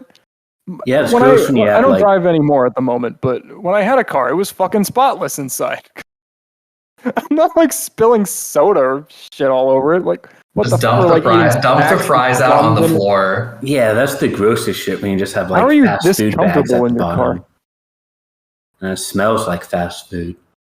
Dude, it's really hard to eat burgers when you're driving. Incidentally, I know that's like a uniquely American problem, but I can't eat a burger and drive at the same time. It's actually quite challenging. Anyway, this question was about types of porn, so I'm glad we talked about dirty ass cars. Yeah, I don't want to. Fucking in cars is hard. So, Who is it spnanon or is it you or is it solitaire? Is it me? Okay, it's solitaire. It's solitaire. Which real person would you add to SPNatI if ethics/laws weren't an issue? And I said Miko because I believe that Miko is truly Prince Shitoku of legend. I think like I read this question less as like who you would add to SPNatI because like that's I feel very uncomfortable with that. And more just like who is like the most attractive like human to you? And I'd say it's like Olivia Wilde. Like I think Olivia Wilde's like hot as fuck, like unreasonably attractive. Or not Napsu. Well, I'm not gonna put my wife in SPNatI. That's just disrespectful. She added Amy. Yeah, true. But it's different. There's like layers of separation there. How many? Enough. Also like Dishan Lockman is just like absurdly fucking attractive. Dishan Lockman and Olivia Wilde are just oof, so good. Okay, spnanon. Well, I mean, there's no point really putting a porn star in SPNatI. I guess not. Yeah. No. You kind of get that experience already. So I guess that leaves celebrities. I'm gonna be honest. I don't really give a fuck about celebrities. Yeah, fair. Yeah. I don't really have a celebrity crush. I'm just trying to like think of a hot one. I don't know. Like, I guess Scarlett Johansson's pretty. I don't know. Fucking know. All right. So through lack of knowledge, didn't she like get like some nudes leaked or something once? Yeah, not great, but you know. Oh, they're never good. They never take the full frontal, you know. It's the same shit with amateur. They're all shit. Spread your butt. Wrong. Next. Show us your butt. Spread your butt, Scarlett Johansson. Calling you out. Anyway. All right. So next question would be solitaire. I literally just said the last one. Shit. I'm retarded. What would you say is your weirdest fetish? That's the problem, right? Because like there's nothing here that's like, oh, this is my like secret dark, you know, thing. And I'm like, I don't know, I'm pretty straightforward about the things that I'm into. Like I like cosplay, I like butt stuff, I like threesomes. It's not that complicated, really. So there you go. Do your characters feature any butt stuff? I think they talk about it. I don't think they like make it a focus, but it's a nice to have. Hmm. And I got someone to leave the chat with that. All right, we're winning. I think that was the sound of somebody coming into chat. Oh, either way, I'm a winner. I respect your interests, Masp, and I'm 100% like not into cosplay at all. Thank you. I appreciate your respect. It's kind of what we were talking about before, where it's just like, it's not a favorable look, you know? It's like when I'm, if I dress up as Leon S. Kennedy, all that is thrown into harsh relief is how much, in all the ways I am not Leon S. Kennedy. You gotta commit to it. It's not just like I throw on like a cape and then I'm that thing. It's like you gotta like assume the role. Yeah, I get that. Role play is also fun. I don't know. Because I kind of answered the favorite type of porn question in the same way, I'm just gonna say that the whole jerk off thing. I swear it's not really that big a part of my life. Yeah, like, there's nothing in here that's like, you know, yeah. In SPNatI, I still imagine fucking the girl, but you know, it's kind of nice to get some talk like that. Yeah, I'd say for me, it's probably like a monster girl fetish. Like I think I said before that like Lamia or Lamia are like my secret fetish. Interesting. It's like it's not even really that different from like regular sort of sex. But it's like, yeah, now they're part spider, part snake or whatever. But I also don't really care enough to like, I wouldn't make my partner dress up in like a Lamia costume or whatever. Oh boy. No. Ready to move on? We're not that interesting. We're not. We're sorry, too guys. vanilla. We're too old. We're too old and like not like Coomered enough into having like very obscure fetishes. I'm so sorry. All right. So the next one is spnanon. Yeah. Or is it me? Also, there's some things that we just don't feel the need to tell you. So how about that? Just ask me anything. It's not. Yeah. Anyway. It's all April Fools. Yeah. It's all memes. Yeah. So okay. Sometimes the most important part of trust in others is knowing what you don't have to share. Yeah. Fair. What's a piece of advice that you've seen given out about writing/working on SPNatI that you disagree with greatly? You disagree with spnanon? Can I say the prevailing mindset that I'm here for the interactions? No, you're fucking not. And if you are, I'm concerned. I think for me, like, the marker... I think, like, the marker thing can be kind of dumb sometimes, because I'm just like, it's not that important. Just let them say the lines. Let them say the words. Like, I don't like...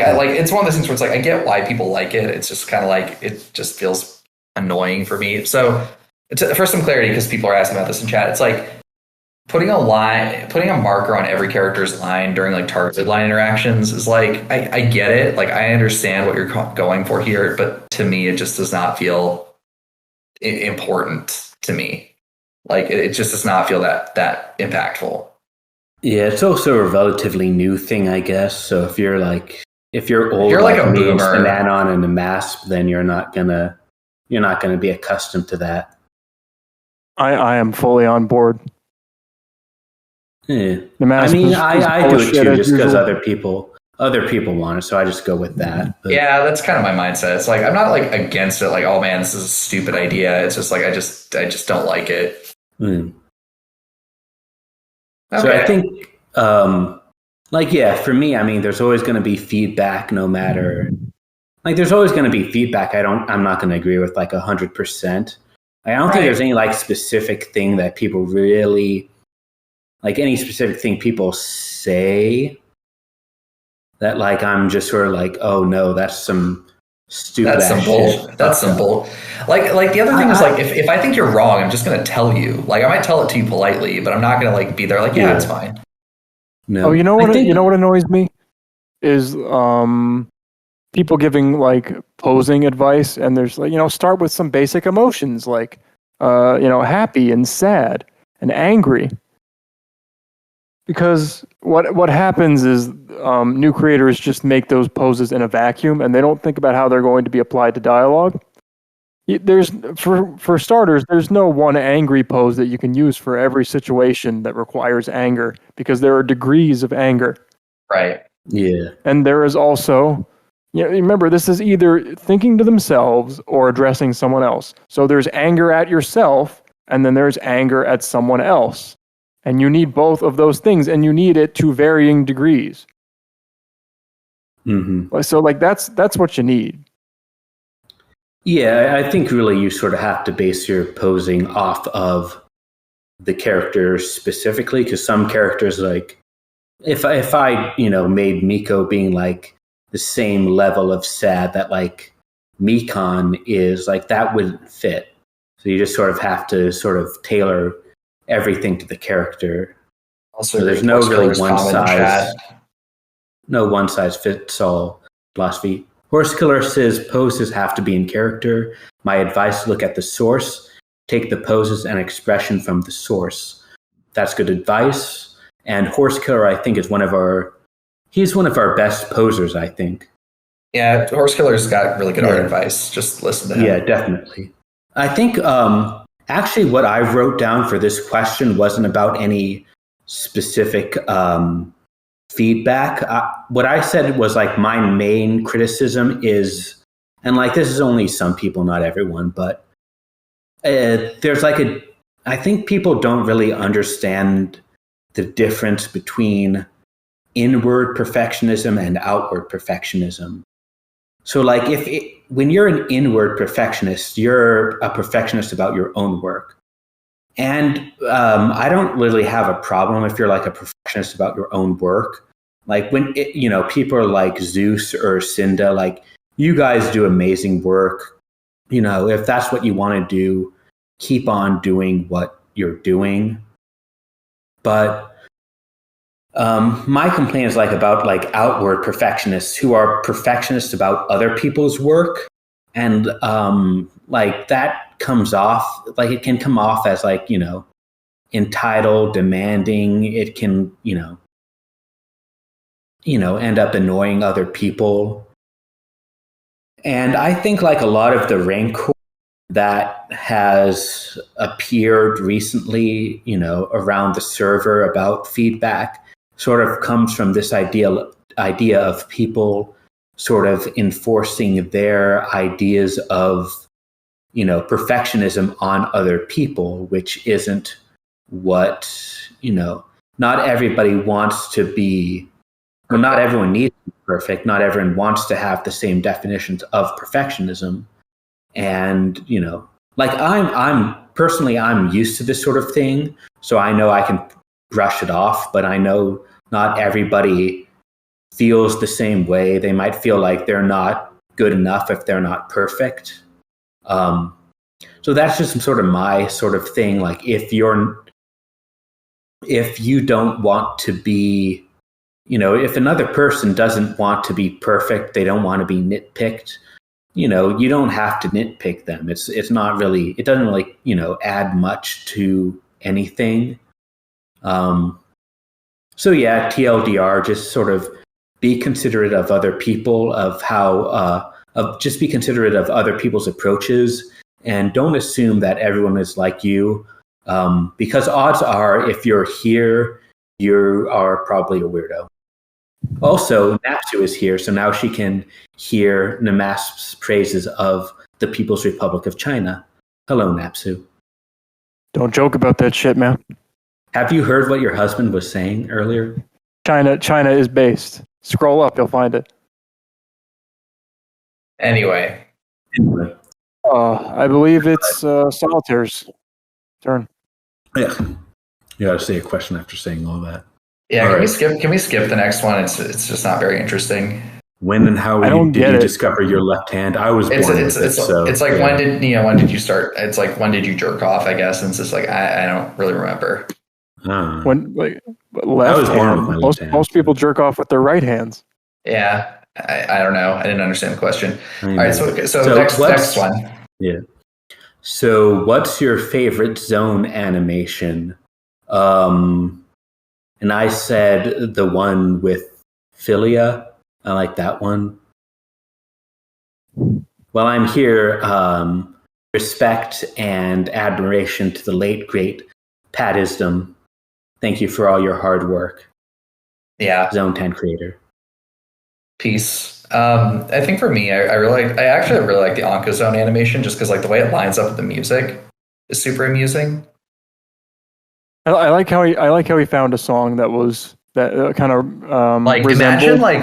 Imagine your career being revived because of like, you're like, why the fuck did this rocket up the chart? Oh no, oh god, not like this. Hey man, any publicity is good publicity, right? That's what Republicans have taught us. One of the unfortunate things going back to Zone and like revisiting Zone animations is how many of them are just like rapey. You don't think about it at the time, but like you go back, it's like, man, that's rape. God, they're all rape. What the fuck? There was even like a short like Cowboy Bebop one. It was like, oh, okay, it's fake getting fucked. And then I watched the movie. It's like, oh wait, no, she's being raped. Fuck's sake. So why did you have to go and normalize this even further? I guess. I don't know. So let's see. I mean, the Ryuko one where she is getting raped, but it's Senketsu, so at least she's kind of into it. I mean, that one's pretty good. The Wakfu one, with Amalia, that one's not rapey. I mean, it kind of is. I like that you have this index. I just don't think I've seen that much zone stuff. She non-consensually or like accidentally spawns tentacles to fuck them, but I mean, she's into it, sort of. So I guess it's not rapey. I don't know. That was a good one. You know, that had some nice Yuri. That had a kiss. That was very nice. That's how I learned about Wakfu. What is the hardest game you've ever beat? What is the hardest game you've ever beat off to? What's the hardest game you've ever beaten? I think like when you've beaten the game, not like jerked off too clearly. I know. Fuck you. The answer for the second one is SPNatI, obviously. There you go. For me, it was like Sekiro. I think like that game is like incredibly punishing, but it was super good to beat it. Like, and then like the second playthrough is super fun. I would not recommend it, but I enjoyed beating it. I mean, I've played hard games here and there. People consider like Mega Man games pretty hard. I wouldn't really, but I guess I'm experienced with them. Like I beat Mega Man ZX Advent on Expert, where you get like no sub tanks or life upgrades or anything. I don't think it's like this isn't like it's definitely not a competition. It's just kind of like what was it factually, right? I beat like Castlevania on the NES, like Ninja Gaiden. Oh geez. I have to say, like Battletoads seems like the fucking hardest game on the NES. Just looking at it. Dude, Battletoads looks like infuriating. Battletoads looks fucking impossible. Yeah. You know, like there's this game, like the DuckTales game was apparently like really, really hard. I watched a friend of mine like almost like break a TV in college playing that game. Like a lot of the hard stuff I do in games is like completionist. Like the fucking Battle Factory in any of the Pokemon games is the most punishing shit ever. But that's not really skill or hard. That's just like ramming your head against a wall for 2 hours for RNG. Yeah, it's like tossing dice for 2 hours, basically. Yeah. That being said, one of the hardest completionist things I ever did was like getting all the gold symbols in Pokemon Emerald. So beating the whole battle frontier. Oof. That shit, I don't know about that like in depth, but I've heard that that's very, very difficult. Yes. Well, I mean, it took me on and off the better part of a year, so. Jesus. Yeah, I mean, I'm not that good at video games, so it's probably like, you know, one of the few Toho games that I could beat. Like one of the few Toho shoot 'em ups I could beat. Or Zelda you fucking play Toho, I forgot. No, the thing is, I'm not actually good at the fucking shoot 'em up games. Like most of the games I can beat are like the fighting games. Like I haven't actually beaten most of the Toho games. That's my dark secret. Other than that, it's like either Zelda, the first Zelda for the NES, or like, I don't know, Metroid Dread.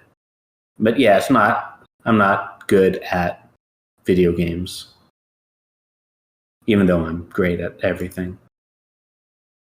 Right. SPNanon. Next question.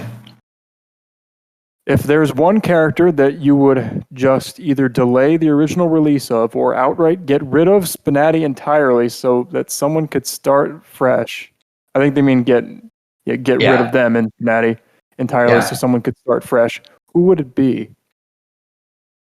Like a character that was just fucked up and you want a fresh start? It seems, again, like I'm going off secondhand information here, but apparently that was the fate of a lot of the rubies. That was my first thought too. It's like the rubies as well as getting like Arja. But like the rubies in particular, because like the same guy wrote all of them. A guy who is not in good standing in terms of like writing talent and artistic integrity. Habits. Artistic. Yeah. And he's just like, but his legacy on like Ruby and its representation in SPNatI is ever present. But like, that's the thing. But like, and people still to this day go straight to them, because they're recognizable and there's like a table of 4 of them. So even to this day, like we're still living with it. So to give them some better representation and not have, I just like to see all of them not be the same guy, Are Ruby's have a little bit. Nowadays? I mean, I guess. Yeah, like Weiss is different now, for instance. Ruby's getting rebooted as an anime, apparently. Is that what I heard that, it's like the new seasons aren't that popular with people, so I don't know how popular Ruby itself is with people. So what I said for this was Tharja, because I actually know her source material. During Tharja's development, I gave a lot of feedback to that effect, that her how she was in SPNatI was not as I would have made her in accordance with how she was portrayed in canon. But yeah, I'd say, I don't know any of the Rubies. I think Tharja would be a good character as she was in canon. But respectfully speaking, I'm not sure about her portrayal in SPNatI. I think for me, it's like I agree with everything that's been said, but I'm going to give a hot take here. Yeah. Hold on to your dicks. Here we go. We're going to get some upset. We're going to get some upsettiness. I'd actually probably remove Jura, to be honest, because I think it would free SPNanon up to do other development work and feel less like stifled in some ways. I think Jura is a great character. I'm not saying this because she's like not good. I'm saying it from the standpoint of like, I think you not having to worry about Jura, it just enables you to do some, additional work on other characters or, more depth on Revi or something like that. Whereas like, I feel like you kind of write for Jura because you have to, whereas like Maya and Revi have like a lot more spice to them because I feel like you care more about those characters. You just don't like her big tits. Yeah, that too, if I'm being honest. I'm just coping and seething over here. Well, I mean, I'd probably put Jura and Revi on like the same level of priority. Got it. But I see your point, and I think I'd kind of agree. I have expressed similar sentiments. It's really just because, in a lot of ways, she's redundant to Maya. The most she can do is give a slightly different take on the same sort of subject. So it's unfortunate in that way. I think if even if I like her, she is not strictly necessary. Yeah. So I understand. Yeah. Mm-hmm. Okay. So with that being said, I think the next person to go would be Solitaire. Yeah, sure. Why not? Oh, this one's a spicy one, sort of. Do you think that people who have left the community for a year or more with no intention of coming back, e.g. having left on bad terms, have the right to say, you can't touch my character, make a new one, or similar? So my take, I think, may be more nuanced as a mod than I would throw around if I wasn't a mod, but also all my takes are good regardless. But I mean, my thinking is I wish they didn't. Like, there is no reason to care about who adopts your characters if you're not around, if you do not care about this community. Like, I don't care who's crapping into the toilet in my old apartment. But at the same time, we do want to, I think we do all want to respect the wishes of the original creator. Like, we want to respect their vision. So, like, I think for me, like, the best compromise is, if, I think it's fine to, still need to ask people for, either permission or wait, 2 months without an answer. And we have had people in the past who have, we thought they left forever, and then whoops, they've come back. It turns out they did not actually die. So I think because of that, we don't want to just sell off people's rights to their characters immediately. But at the same time, if you're not interested in SPNatI anymore and you say no one can update my character, then yeah, you're kind of being a bitch. No offense. I think for me, it's kind of the same vein where it's like, on the one hand, I want to respect that someone's put a lot of work into this and they want to have some autonomy over what they've created. And at the same time, I'm like, that's exactly how I feel, where it's like, look, if you're really done with this, that's okay. Just like let someone else take it. At the same time, it's like, I think there's a difference between like, I generally don't want people to pick up my character at all. I don't want you to use my writing. And like that I'm less okay with, because it's like, you can always build on something that's already good as long as you don't like erase what's already there. Like that's my distinction. Is like, you can't delete things, but you can expand on it. And by the same token, it's like, I do think that like, respectfully, I think there are a lot of people who I would like to have my characters. There's a question of this effect later. And then I think there's some characters that I would prefer don't go to particular people. And that's, not meant to be like hostile. It's just, I think there's just creative differences. And I think that kind of thing where it's like, explicit no's are better than general no's. Because like, if it's a general no, we don't know if it's like for a particular reason. But if it's like specifically like, I don't want person X working on character Y, I think that's a lot easier to just like enforce and be like, yeah, okay. Anyway, I have complicated feelings about it, but I ultimately kind of stand where it's like, I don't really care after the fact.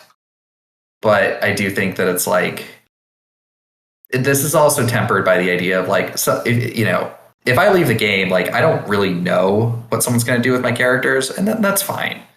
I just don't want like someone to come back and be like, oh, well, why'd you fuck it all up? Like, because there's always a chance that someone returns after like 6 months away. But, I think at some level it's like, it's a community game. You got to be willing to like take the L and like let other people take over if you're not going to do it.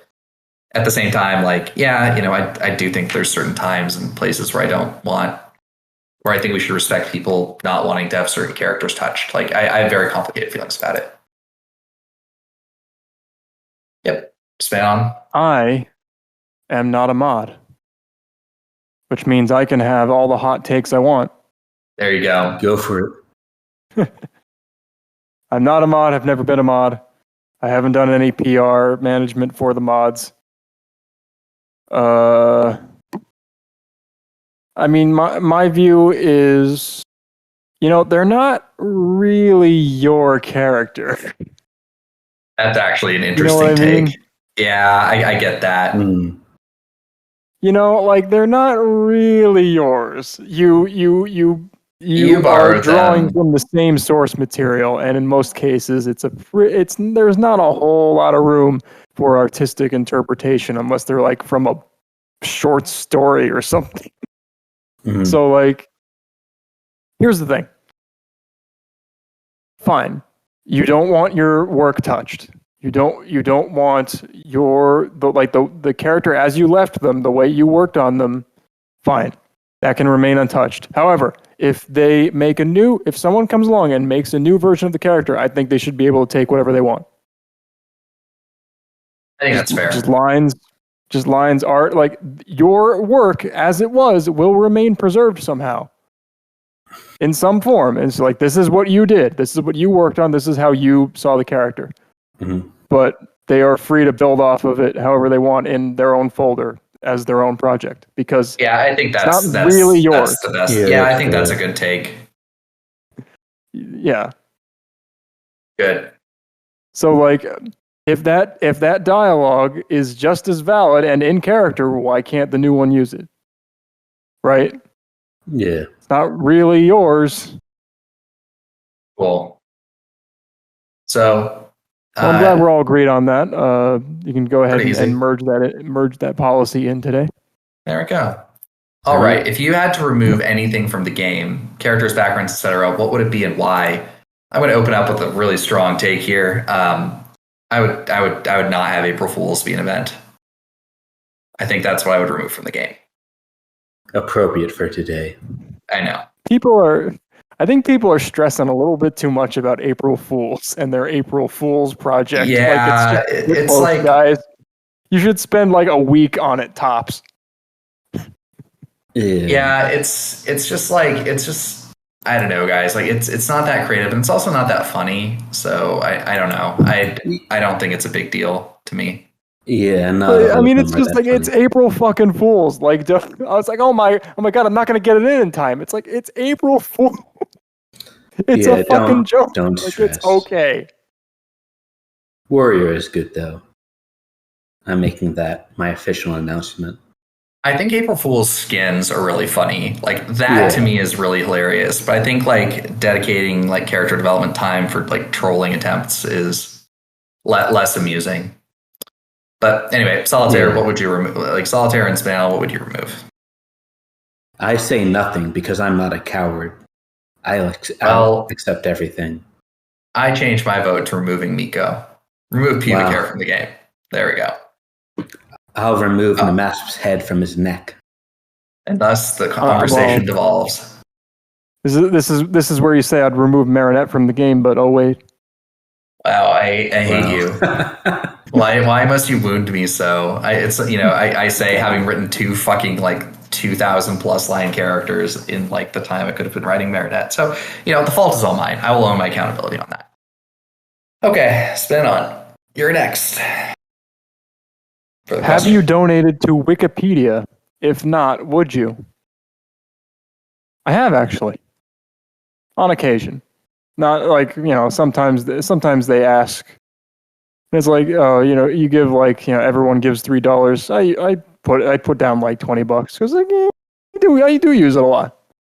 There's no ads. It's kind of nice. I mean, that's like that's a fraction of the price of groceries. I think it's worth something. I think there's some value in that. As long as old Jimbo isn't pocketing it. Solitaire? Yeah, no. I've never actually donated to Wikipedia, but maybe if Wikipedia, had a naked Wikipedia asking for donations, I would. So maybe think about adopting that strategies. It's just like, I got it right. It's just like her sitting down in the classic SPNatI forfeit pose, right? Hips up, knees up, hips back, just doing that full spread. Donation mug right over the goods. If you donate $3, it goes away. No, if you donate $3, I'll come. That's what I need to get myself over the edge. Fucking funny. Yeah. I've got like a recurring donation for about $200 a year. I think charity is important, and I think charity is important, and it's been 200 years since I was like a poor grad student. I think charity matters a lot, especially for like resources like Wikipedia. I think it's really important that we've like built by virtue of nerds fighting over obscure details, they like made the new Library of Alexandria. So I'm very much okay with like, I would pay what is that, like $15 a month for access to Wikipedia? Yeah, $200 a year is not a big deal. I do use Wikipedia a lot, so I can't really. I'm probably a hypocrite if I don't donate, really. But it's like the tragedy of the commons, except it's Wikipedia. God, I wish YouTube did that instead of all the shit they do instead. If everyone just, if you've used YouTube for like $20 a year, you could just donate that. But I just think about how, I am financially secure enough. It's like, yeah, I can throw $20 at this. Or like when my alma mater asks for, help out the kids who would otherwise have to deal with, crazy student loans. It's like, yeah, I'm privileged. I I'm will never. I privileged will enough to never be give able to do money. that. I will never give money What? to my alma mater. I will never give money to my alma mater. They didn't do anything for you? I mean, it's just like I have strong thoughts about that, but they're not appropriate for this podcast. Let's just keep going. We need more time for the questions. Yeah, go ahead. Move on to the Solitaire. next question, which I would be think you. is me. Yep. It is you. So, what SPNatI characters are you looking forward to the most? And I've got a few questions or a few answers to this. I think the number one is definitely going to be Junko from Rubber Corgi and Remilia. Corgi has proven himself a wonderful writer, writing Kumatora. He's a lovely social mod. We all love him. Remilia has put together a fantastic Junko model, so I'm all about that. Please, I beg you, make my Saki model look like shit. I want only the best in SPNatI. Besides them, I'd say is Yuka Kazami, who KFC is, I think, working on, possibly infrequently. And also Philia from Skullgirls, who I mentioned earlier, who Remy might be working on also infrequently. So yeah, pretty much anyone that I wouldn't write that I would want to see in SPNatI, I'm excited for. Yeah, Junko, easy choice for me. Really excited for Orphea when she comes out. I think, like, for me, it's like I almost enjoy not knowing characters are coming out, and then it can be very exciting when they do. So True, yeah. Though, if you're a mod, then you generally, I think, I get who's like the coming best out. of the worlds to like just ignore it though, which is cool. Fair. Fair. I said I wanted Ale from Mega Man ZX, and there is someone working on her. Oh Which is very my! nice. He kind of comes and goes, so I don't know, how steady the progress is, but I'd always be happy to see that. Also, Dorian's making some girl from some other obscure. Dude, who the I don't fuck even know cares? what it is. If Dorian's making Yeah. it, it's gonna be good. Like Dorian never fails. Visual novel. Yeah, it doesn't it's matter who it's from. It's Hell from yeah. Dorian. it's like Turando or Turando. Turando. I don't. Randall. Turando. I don't know how to pronounce it. Yes. She's like this queen or empress or something. Yeah, I think she's like an Iranian queen. Anyway, I don't know. if it's Dorian, I'm here for it. Yeah, I don't know Dorian, what you it just is, tell me what you want. but he always has these offbeat picks and this style to his girls. That's just, I don't know. It's really appealing to me for some reason. Dorian makes I think his SPNatI is like the crossover. The crossover potential in SPNatI is like excellent, and I think that's why like characters like the ones Dorian makes are so important, because it's not these mainstream powerhouses. But also Dorian has a really good mindset about it. Like if you're not making a mainstream powerhouse and you do disappointingly in the resort, your goal should not be just a bitch and be like, oh, it's not fair. It's like, well, no, it's not fair, and that's okay. But like, you've exposed a lot more people by virtue of like, the smaller something is that you like give visibility to, the more impactful that thing is. Versus like, yeah, like everyone knows who Samus is, but if you make like, I don't know, like what's her name, Galatea, like no one knows, like very few people know who that is. But like once you do it, like more people will, so it's proportionally very effective. And like SPNatI is not like a niche game at this point, which is the crazy thing. Like we're not like, huge, but it's definitely, we get on the order of like 50 or 60,000 plays a day, something like that. Like unique, like that's crazy if you think about that. Like that's like millions of plays a year. Anyway. Yep. So, when the mods say like, yeah, just do your best, and like people are enjoying your character no matter who they are, it's like, it's very serious, because like, yeah, you're not getting a play every minute, but like the fact that characters are getting a play every minute at all is just like fucking ludicrous, right? So anyway, that's my thoughts on that. And I think, I think I'm the next question, which is what is your opinion on Dad, specifically of the I would like to fuck variety? It's like, I don't have a lot of thoughts on it. Well, I don't think people talk about SPNatI Mimans because, like, you know, you don't really talk about your porn habits, generally speaking, but people know about it. And it's like, I think I'm happy the dad archetype exists because I'll join it soon. But at the same time, it's like, I don't really know what else to say. Well, eventually, right? Like, it's not like bombshell. Yeah, who knew that, like, cream pieing my wife can lead to children? Oh no, you know. So whatever. I think it's a good archetype. I think it empowers people. Is this how we hear the news? No, it's not like soon or it's an attempt. It's like it's just like it's something that will happen in the future. After a while, you just turn into a dad, even if you don't have children. Yeah, it's an archetype, like father figure. So, SPNanon, what do you feel about dads? This is an extremely controversial statement on this server in its modern state, but I am not attracted to men. I'm not. Well, I am attracted to men, but I'm not into DILFs. But the gay agenda. You do you, Jules. Okay, so the next question is, do you support Medicare for all? That was my, God damn it. Am I not allowed to read the questions because I'm being censored real time? Yeah, you're being censored in real life. We already skipped your fucking question about votes. Sucked. Just get in the damn time machine and save everyone. Anyway, my answer to this is that personally, I think it's criminal that we don't have guaranteed health care in this country. Because if you look at every chart, we pay more for health care but have the lowest life expectancy of any developed country. It's just absolutely insane how inefficient, inorganized we are in this country. We need to have guaranteed health care for all.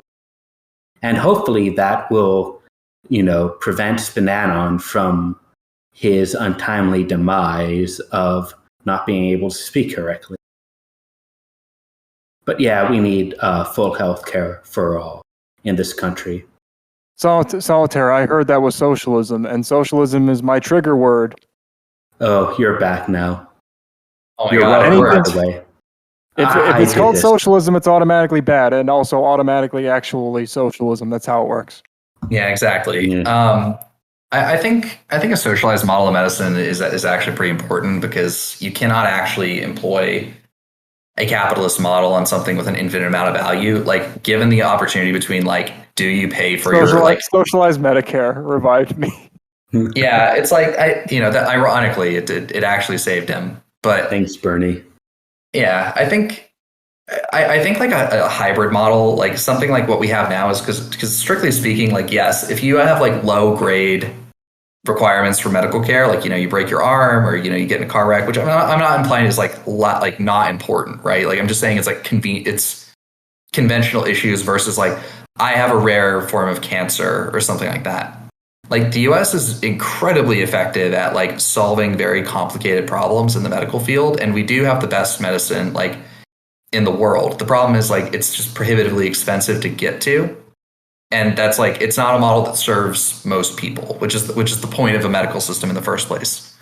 So for me, it's like I think what I would do is like if I could wave a wand and do it, I think something where it's like a portion of your taxes go into a socialized medical system, that would be great. And I think in order to like facilitate that, we just need to make more doctors. I think the United States medical school requirements are like absurd. And then I think also like having a like second tier of medical services that you can kind of pay out of pocket for or through insurance for, like, I need a particularly rare drug, or I need long-term care for like cancer or something like that. I think that's, you shouldn't basically go bankrupt if you get sick unless it's like, kind of unfixable, right? Like, I think there's a difference between like, I have chronic pain because of something and I need some help versus like I have this incredibly rare form of cancer and then my life is, worth the money compared to other things we could be spending money on from like a tax perspective. Like, I'm sorry, like that's just not how that works. So to some degree, it's like, yes, socialized medicine for basic care, for more advanced things, you need to sort that one out with your insurance company. I do think I do think like health insurance is pretty criminal right now, though. We were going to have socialized healthcare around the same time, like all the other countries adopted it because of the obvious common sense approach to handling this shit in like the 50s, and like the American Medical Association basically lobbied against it.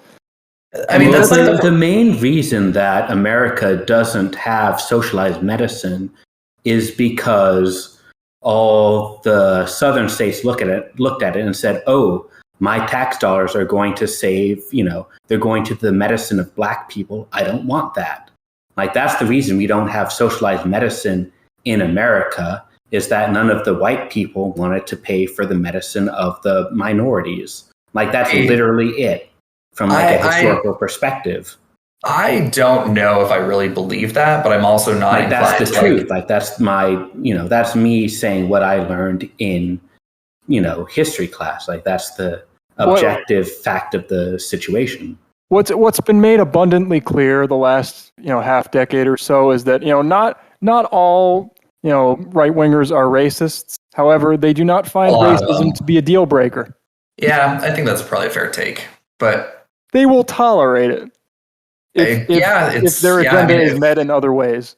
Well, I'm also talking about like history back in like, the 1900s. So like back in the 1900s, like, racism was just like, oh, you're racist. But as long as you're not, super racist, then that's, what is expected. Yeah. Like that's a lot of America's modern problems stem from the fact that we realized that this was a problem and we needed to solve it like in the 50s or in the 70s, like our dependence on gasoline and oil in the 70s, the first time we got choked out about it. And we just decided to, let's not do anything. Thanks, Reagan. Let's not address this. Whatever. So don't worry about it. Can a fertilized octopus egg ingested into the human system actually grow inside the body? If we had socialized Medicare, we could actually find out. But to me, I don't think this is biologically possible. I think stomach acid is too powerful. What if you inject it into someone's like bloodstream? I still think like your immune system would probably take care of it. Okay. Solitaire, I believe this is you. The next one. I think the one that's not crossed out. Hold on, where am I? All right. We're being stupid. What? Okay. At which do you most cant the least? No, I crossed that out. What I most cant the least would be do not a bad job and always a good. All right, so so even if you cross this one out, I want to. So this is from Dude, we only have like 30 minutes left. I don't give a shit. Fuck you. So this scene there's this scene in Metalocalypse. Like the premise of the show is like there's this death metal band who are more popular than Jesus, and they have to do these employee meetings or whatever. But at the same time, they need to find whoever's embezzling money from their company. So in this scene, they ask these questions of the Death Clock employee, and these questions are written by the Swedish band member Swissgar, and they don't make any sense. So it's like, at which can you most not the least? The reason I know this scene from heart is because at the end, the band's frontman, Nathan Explosion, asked, all right, I need to know, are you the man who's embezzling from us? No. Okay, I believe you. And Nathan's Explosion's delivery of that line has lived in my mind rent-free since 2007. All right, I believe you. Okay. So how often do you pleasure yourself with the game we kind of already answered that. So can I skip that one? Again, concerning question. I mean, at least a few times, right? But we can address those concerns with the next one. So what do you think about creators making more and more characters for the memes and for the interactions rather than the sexual appeal? I mean, you've heard this opinion that if we think it's bad, if you've been listening to the podcast, you know what we're going to say. Like I think it's dumb, and more importantly, I think it's bad for the game, because it's pretty clear from a lot of our writers, including myself, that what attracted us was the ability to give, our waifus or husbands, who didn't have any good loot, some proper hentai. That was what attracted us to this game. So yeah, there's plenty of avenues for safe for work roleplay and whatnot. If you don't find yourself able to engage sexually, but if you want to create for this game, you'll make things more difficult for yourself and less fun for yourself if you go after the dumb meme character and not one you're really in love with. That's my take. Yeah, and this is to say, I think, to kind of compound on that, how you spend your time is your business, but, there's a time and a place for certain things, and I do think that it's pretty valid to, it's okay to be into something weird that, is kind of a meme to everyone else, but as long as you really like it, right? That's fine. But, don't just make a character just to make the character if, you're not really interested in them in the media. SPNatI is the game that it is. It's not something different. It is a porn game. It is not a visual novel. It is a porn game. And that means, I'm going to, talk about Fence really quick. I think Fence is an incredibly talented writer. And I think, Y'shtola is great. I think Bobo and Kaz are phenomenally well written. And I'd love to see him continue to make stuff. I also think that just, you don't want to be known as the guy who writes the things for the memes. And I think that there's very serious creative talent and design into these characters. And I'd love to just see more of that as they pertain to the game itself. And that's not to say I don't like Bobo or Kaz or Y'shtola. I think they're all really good. Mm-hmm. I just think that it happens to be be cognizant. You have to have it's there's the concept of the lethal joke character. I'd say Amy, DDLC is this, where Amy is a fucking meme. She is 100% just a meme, spiteful joke character. But she dives into the game really hard. And I think that's why she gets the props that she does. I would always love that character. But I think she's just a good character that I happen to like versus, something more specific. And by the same token, it's I don't know. I think this is a problem more specifically to male characters where it's they feel they're a joke first and then serious second. But, I'm not going to tell someone don't make characters for the game. That's really not what I want to see. I don't want to see people not make things, but I do want to see people make things that are, if not something I like, at least something that's accessible to people.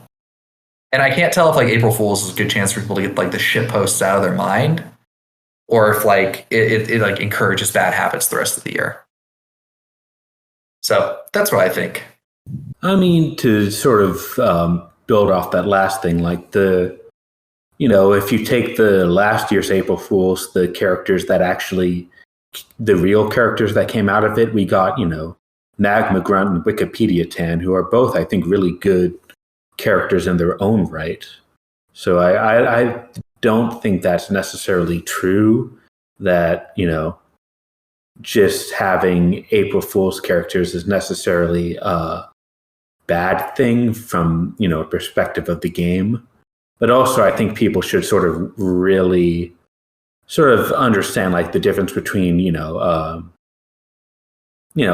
pure joke character and then a real character who might be niche. Yeah. My personal take is, if it's a real character who is kind of a real character who's kind of memey or niche is okay, right? Yeah. Yeah, totally. Like Hex made this point, like Magma Grunt, Wicked P10 didn't belong in April Fools in the first place. Like, yeah, I agree with that. Like, I 100% agree with that. I think that's the right take. Is like they're silly characters, but they're it would be like saying like Akko is like a joke character because she transforms every time she strips. Well, yeah, I mean, same with Miko. She's sort of like she's a funny character, but she's also at least supposed to be a sexy character. Now, that's sort of like a later question we're going to get into, hopefully. But yeah, I think you can be funny and sexy. You just sort of have to figure out how to balance it. Spnanon? Don't we have enough memes already?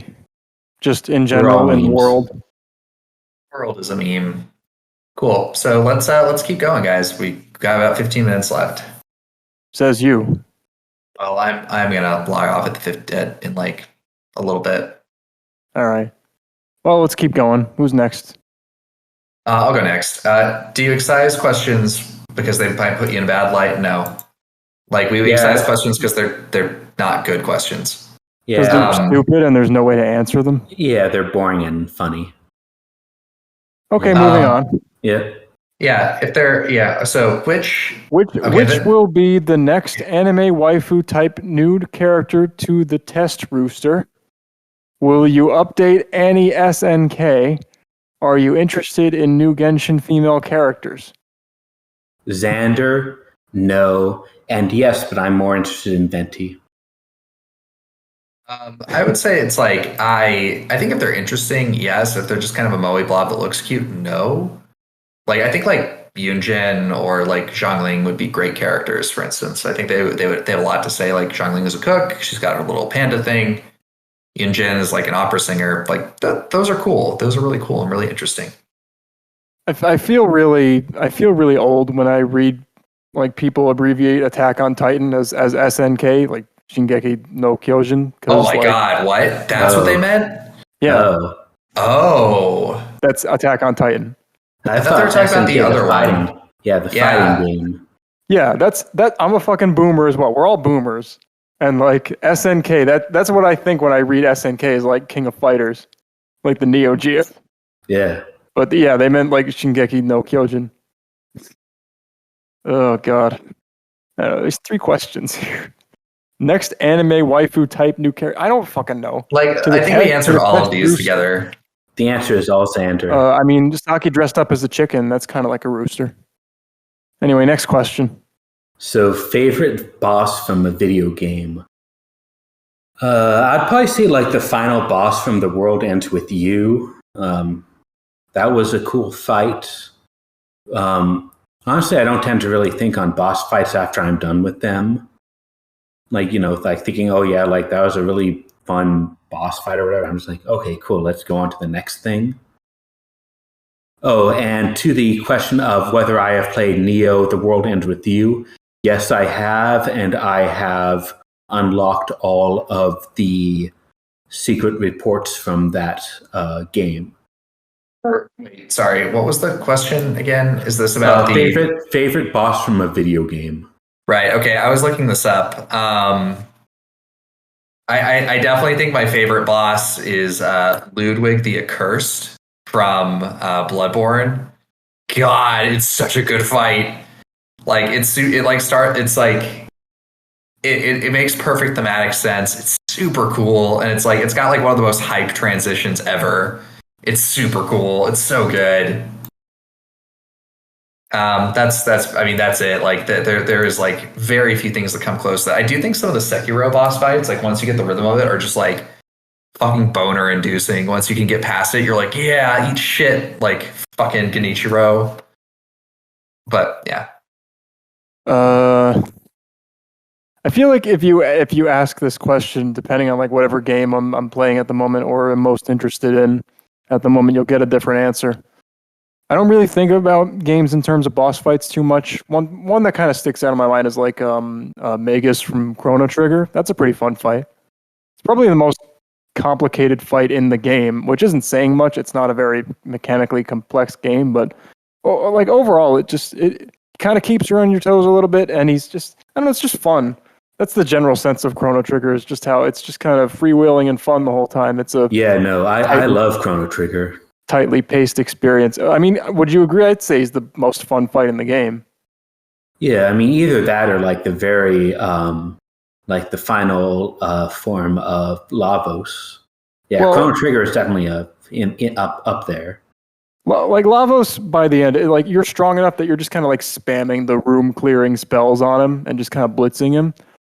What I like about Magus is that you're still weak enough because it's like mid game, a mid game RPG, so you don't have all those crazy spells and equipment yet. So you kind of have to play his game about like the changing elemental weaknesses and changing his barrier and stuff and using what you have available. So it kind of creates that nice juggling system. I mean, and that's something you learned in the game, like in the enemies of the level. And then like all your party members have like something different to do because like Frog has the Masamune and he's like lowering his magic defense, so he's doing his own thing, and it's just fun. In general, like as a series, I'd probably give it to like Mega Man bosses in general. I don't know how familiar you are with the Mega Man games, but just like I never played any of them. They like every level ends with a boss, and most and like they're robot masters, right? So they're about as big as you, and they have the same health bar as you, and they all have patterns and like attack patterns and stuff they do, and it's just really neat because you get to them and your first time through they always like blitz you and you're super like overwhelmed with all the shit they can do, but slowly you start to like figure them out, as you keep trying. And that's what makes it really fun because like by the end, like you slowly realize like, oh, I know how to dodge that. Oh, I finally figured that out. And by the end, like they can't even touch you. And it just feels so satisfying. I think the Radiance from Hollow Knight is also just an incredibly good boss fight. Like that was it's really hard, but very, very cool. I wasn't good enough at Hollow Knight to beat it. I got really stuck at the end. It's a very, very hard. It's a very, very hard game. Next, whose turn is it? I think it's me. It's like why is Napsu so secretive about everything? I don't know. I don't think she's that secretive about things. She posts in SPNatI about stuff to hide the fact that she's in your walls right now. Yeah, she's climbing through my vents. It's all good stuff. She is inside your walls. Yeah, she is. I think it's like, I think like she, I won't speak for her too much, but it's like she has a lot of social anxiety, and I think like the other thing is she's just very concerned about like having this trace back to some other elements in her life, and I think it's kind of like with me, it's like if someone's like, yeah, you wrote porn, I'll be like, yeah, okay, what about it? But I think like it's different for her because of her career choice. So I totally get it. I think there's other places on the internet where I think people could negatively portray what I've done here. So I don't want to be banned from those areas with what I've done here. Yeah, and I think it's also just like if you're a female content creator on the internet, it's it opens you up to some weirdos, and I think that's something that is maybe not as obvious to us, but it is probably fairly obvious to people in that sphere. Has she got like creepy DMs on this server that you had to deal with? I don't think on this server. Like I don't think it's been anything SPNatI related. I think there was like a couple of things like when she was on the RP server that she didn't super enjoy, but I don't really recall the details after that. And it's like I don't know. I think like it just depends on like what she's doing and where she's doing it. So I don't know. You'd have to like mention her and then talk to her about it. But I'm obviously not able to articulate what exactly she does and doesn't do. I know her very well, clearly, but I'm not her. So I can't tell you like, oh yeah, she does it because of this reason or that reason. Okay. What is the most beautiful game you've ever played? Yeah, I think Hades for me. I'd say Breath of the Wild. Haven't played. I don't play. I don't know. I'm a boomer, man. Yeah. I'm that 25-year-old boomer who played like DS games and Wii games. Like none of them were beautiful. I don't know. Super Mario Galaxy, that's takes my breath away. This it's like, man, this is the highest quality of video game graphics. This is what we can aspire to. I mean, I just like space in general. Yeah, space is Oh cool. yeah, my man, that beautiful Super Mario 64 DS, that low poly, that Mario Kart DS, jagged fists. You love to see it. 150 polygons. So, if you could pilot any mech, what would it be? Maya's Vandred isn't an option for spnanon. I would that's say okay because I just pilot her regular Dread, which also has a cockpit big enough for both of us, and I can be the big spoon. I'd say Burning Gundam from G Gundam, aka the God Gundam. That's a good choice. So in Erica 7, there's this mech that shows up at like the very like last season that's piloted by like the captain character. It's called like the Type 66 Devilfish. That shit is fucking cool as hell. It's so awesome. Like the guy is basically like constantly getting like fed IV drugs, like put up with the inertia that this thing can put out, and it's just like it's super fucking cool. Like I love that. I love that like cast from hit points is probably my favorite mechanic. Like if you give me something that's like all in on like fuck yourself up but fuck up everyone else more, I'm so there for it. Kikoho. Yeah, TN strats, I was about to say. Yeah. I mean, that's good when you have like sensu beans. Yeah. Anyway, I just want Maya to pilot her Dread, but she gets to sit in my lap. Fair. You're doing great, baby. Fuck them up. Nmasp. I answered that. Oh, I guess that's my question next. What by your metrics makes a good character? Like good execution, SPNatI. Sorry if this question is vague. I think a good, I have actually a very specific opinion on this, which is like, I think a good character is one that essentially makes one person very happy. I think you can make a character that is like good and kind of accessible and a lot of people enjoy it. But I think a really successful character is one that, one person really enjoys. If a lot of people really enjoy it, that's awesome. But I do think it's kind of like, it was like the comment I made earlier with like niche material, where the fewer people that know about it or that it impacts, it's just disproportionate. I think there's something wonderful about that. I think like if you want to say from like a more objective perspective on like what a good character is, I think you sort of know when you see it, right? Like it's the people that do really well in the resource by a combination of being very well beloved in the community, being very well written to be received outside of it, and just generally having a lot of dedication to it. I also think that like any character can be a really great character if you just keep pushing the envelope and have a clear vision for it. I mean, conceptually, what makes a good character is Fardo. That's about as simple as it gets, man. Are they, can you feasibly make them? Are they sexually attractive? Is there, do they follow the rules? Is their tone, in character and interesting? Fart kinks. No, not fart kinks.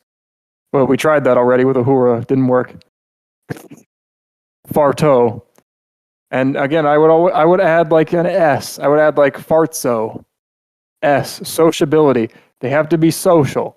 And that doesn't mean they have to be a social butterfly, a party animal. That means they have to be interested in the other characters and be able to hold a conversation with them. And you could even add like sex appeal, like, is there some kind of specific sex appeal that they, or some kind of unique perspective that they have? Maya doesn't know what a penis is. Some guys might be into that sort of thing, having her inspect the thing and learn about men through you the first time.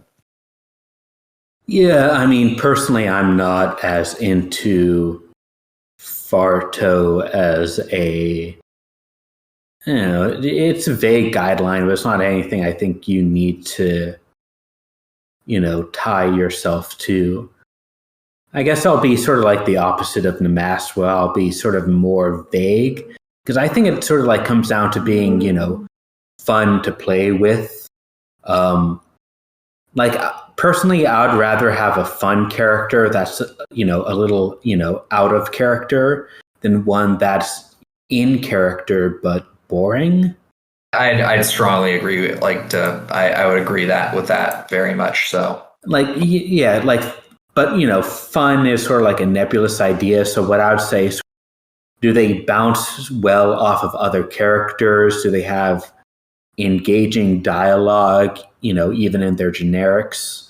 And, do they have sexy art? Like if you've got all of that, I think you're going to have a really good character, regardless of who the character is. All right, nmasp. I know you got to leave soon, so I think we could maybe like skip ahead to like a few of the questions that maybe you want to talk about specifically. Sure. And give your answers before you go. Yep. Yeah, I think let me skip ahead a little bit. If you guys don't mind, I'll kind of like lightning round through the various questions with my answers. Then I'll probably hop off and let you guys keep going, and then you guys can debate and consume. Well, okay, like here's a question. Like, can you tell us about your experience learning English as a second language and the challenges you faced? You're one of the only ESL people I know who I'd never have guessed wasn't a native speaker had I not been told otherwise. How do you think you learned it so successfully? Okay, that one is a lie because apparently my man's is ESL, and I never would have guessed if he did not explicitly tell me. I don't know. We've never heard him talk. I mean, some people can write better than they can speak. I don't know. Yeah. nmasp does both. Yeah, I guess like what I would say is that I learned it very gradually and mixed it up a lot with French in the beginning when I was actually learning English. So I think it was really ultimately pretty helpful for enunciation, where it's like if you learn two languages wrong, you find a way to like just like break the accent out of it. And then in college, I took a lot of like speech and elocution electives to narrow my accent down somewhat. So it's like the way that I tend to approach speaking English is speaking it at least is it's sort of like a Midwest approximation. And what you can do to really sound more American is you actually add upward inflection at the end of your sentences, which sounds apparently very Californian. As far as like vocabulary and all that, I think that's actually not very hard. You just have to talk a lot and be kind of willing to fail. It also means like you have to engage with pop culture. Like if you watch like sitcoms and or telenovelas or like K-dramas, you'll pick up on the language pretty quickly. The one thing that this is not true of is like anime. Anime is not like a really great way to learn Japanese. However, like VTubers actually are, which is kind of weird to think about. But that's my kind of experience learning it and what happens. I've been using English more than my native language for a very long time at this stage. So it helps quite a bit for writing as well. From what I understand about like anime Japanese, it's kind of like the way stage actors talk. Yeah, I mean that's the point, right? Okay, let me kind of crank through some of these really quick. Just look through what you want to answer. Yeah, let me get the highlights. All right, so I'm gonna lightning round real quick. Give me like 5 minutes, then I'll hop off. But it was great to be on the cast. Good luck with the rest of the questions. Which line of dialogue are you most proud of? I think Sucrose has a line to Rouge about being a chiropteran hussy, which I think is just like so fucking funny. I think that's like the peak line that I've ever written. Which SPNatI characters are underrated? Rouge, Noir, Twilight, and Chaz. Let's see. Who's your Pokemon Violet starter? The fire one. Is it possible to be libertarian without being selfish? Yes, inherently. I think like you have to be cognizant of the people around you in order to make libertarian function. It's fundamentally a system of means rather than a economic calculus. What are your favorite obscure web series, TV shows, animes? Love Advice from the Duke of Hell and Villains Are Destined to Die, which are both really good. Who would win in a fight? Spnanon with 10 untrained corgis and a samurai sword, or Master with a BB gun? I would win. I'd win. Everyone wins, basically. Can we fucking talk about this bullshit ass question? No, what is this fucking setup? I'd win. I'm sorry. I get 10 untrained corgis and a samurai sword, a fucking heavy ass sword. nmasp gets a BB gun, a ranged weapon, and then a trained attack eagle. Yeah. I forgot about the attack eagle. What the fuck? What the fuck are those corgis gonna do for me? Well, they're it's there to distract the attack eagle. Then the last one I think that I'll talk about is, I have more thoughts I'll post here, but any specific creator you'd like to leave your characters to once you retire. I think there's a lot of really good authors out there. I think Arion, Erion for Noir, Corky, and My Man's are all really great off the top of the head. Phone Box is an obvious choice for the obvious characters that pertain to. And I believe that it's just literally impossible for me to not have Nord take one of my characters. So it's like, instead of getting Norded, a character gets Norded, and I assume he'll take whichever one he basically wants. All right, guys. Great time tonight. Thanks for everything. I'll talk to you all very soon. And I got to go get dinner. Have a good night. Yep. Bye. Thank you for everything you do, nmasp. I love you, man. Thank you, guys. I'll see you later. Bye. So I don't have a whole lot of time myself either. So let's just sort of, I don't know, do you want to just sort of skip around at the questions we actually want to answer? Well, we'll go ahead and just read off the ones that you want to talk about. I don't know, where was the last one we did? It was, it's how are you doing today? Which, I'm a little tired, but I'm all right. Doing good, can't complain. Throat kind of hurts. Been talking for 3 hours. Which character that doesn't have a butt pose deserves one? All of them.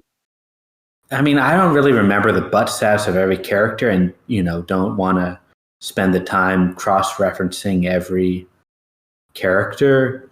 So I'll say Korra, because it feels like a crime to have an ass that fat and not show it off. She's got a real fat ass. All of them. All of them. And if you already have a butt pose, get another. And if you have two butt poses, get a third. Fair. What's your take on testing characters that get tons of targets, collectibles, art costumes, and even planned epilogues, but never leave sponsorship and eventually fall offline?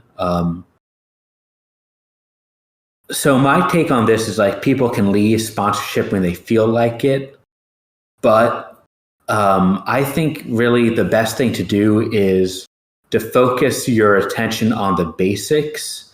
And once you've got that locked in, then do all the rest, because otherwise it's just going to end up as wasted effort.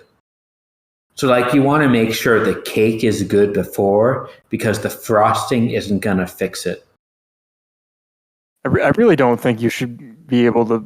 I don't think you should be allowed to have an alt costume if you're not even on the main roster. You can make it, but you can't put it in the game. Like, come on, finish what you started. Let's get it going here. It's not supposed to be that big of a deal. I mean, I think it's fun. Like we've got like, I don't know, like take for instance like Mari from Omari. Like she's like 90% of the way to like. She just needs to, dot some I's and cross some T's before she's an official main roster character, really. So I don't really care if like Viz wants to give her some alt costumes or whatever, like whatever. But like, some other characters that might not be as fleshed out, they, you want to make sure like once, you're confident in what you have, then, go ahead and do whatever else you want. Like, I'm not going to dictate what you need to do to get off testing. But at the same time, properly prioritize your time in SPNatI, whatever it is. Any other, anything else, nmasp? Nmasp? You're nmasp now. Whatever. Fuck it. Spnanon. So how would you feel if Maya's line count was surpassed by another character? Just as it was never my intention to advertise Vandred necessarily, it was never my intention to be like the absolute queen of dialogue, never to be surpassed. Especially not in quantity. That's the last thing I want to be praised for, is just vomiting out lines as if, the quality is irrelevant. You know, especially when it becomes the elephant in the room when people talk about, you know, and this has happened before, when, you know, changing the line count formula is as if I'm ruining it for everyone else. I don't want to be that person. Yeah, But, no, I get that. you know, it's you know, it's kind of nice to occupy that little niche. It's like, hey, you know, they got the most lines. You know, I wonder which character has the most lines. Oh, it's this one. You know, who is she? I'm sure that gets some players' attention. I wonder if it's really that many. I think most of her plays probably come from like targeting suggestions or just trying to get her epilogue. Unfortunately, but it's just kind of reality of who she is. So, you know, in the end, you know, like I don't want to be a novelty. I don't want that to be her legacy and her. The first thing people think of is the novelty. You know, I want those lines to mean something, which is why I toned down how many lines I write per case. I mean, it was quite a while ago now, but because I cared more about making the lines good, and I want her to be the best that she can be. And I, you know, again, in the end, I'd just be happy if I could look at it and say, you know, I did a good job. I did the best I could at representing this character and what I like about her. And the fact that she has so many lines, it's just because I really like writing, and I really like writing her. I think it's fun. I think it's a satisfying challenge, and I really like her voice. Yeah, and then to me, what is your biggest SPNatI pet peeve? The fact that people who aren't me are still allowed to live. But besides that, I would say that it's the dialogue to others forfeiting that's basically just like, oh wow, you're masturbating. Like it's especially egregious when the character in question is also masturbating. Like, come on, like make some better lines. Like, you know, like delve into your inner horny. You all have that inner horny. Delve into that and make some good, you know, masturbation targets. Especially when your character is masturbating. There's no excuse not to go full horny when, you know, your girl or guy is also doing the deed.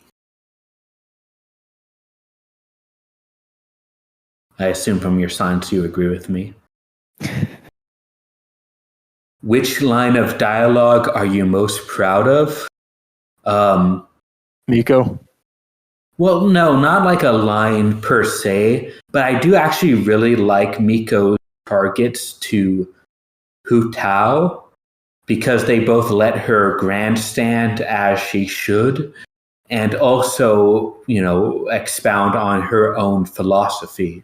So I really think that play Miko and Hu Tao together, I think that's like some of my best work there.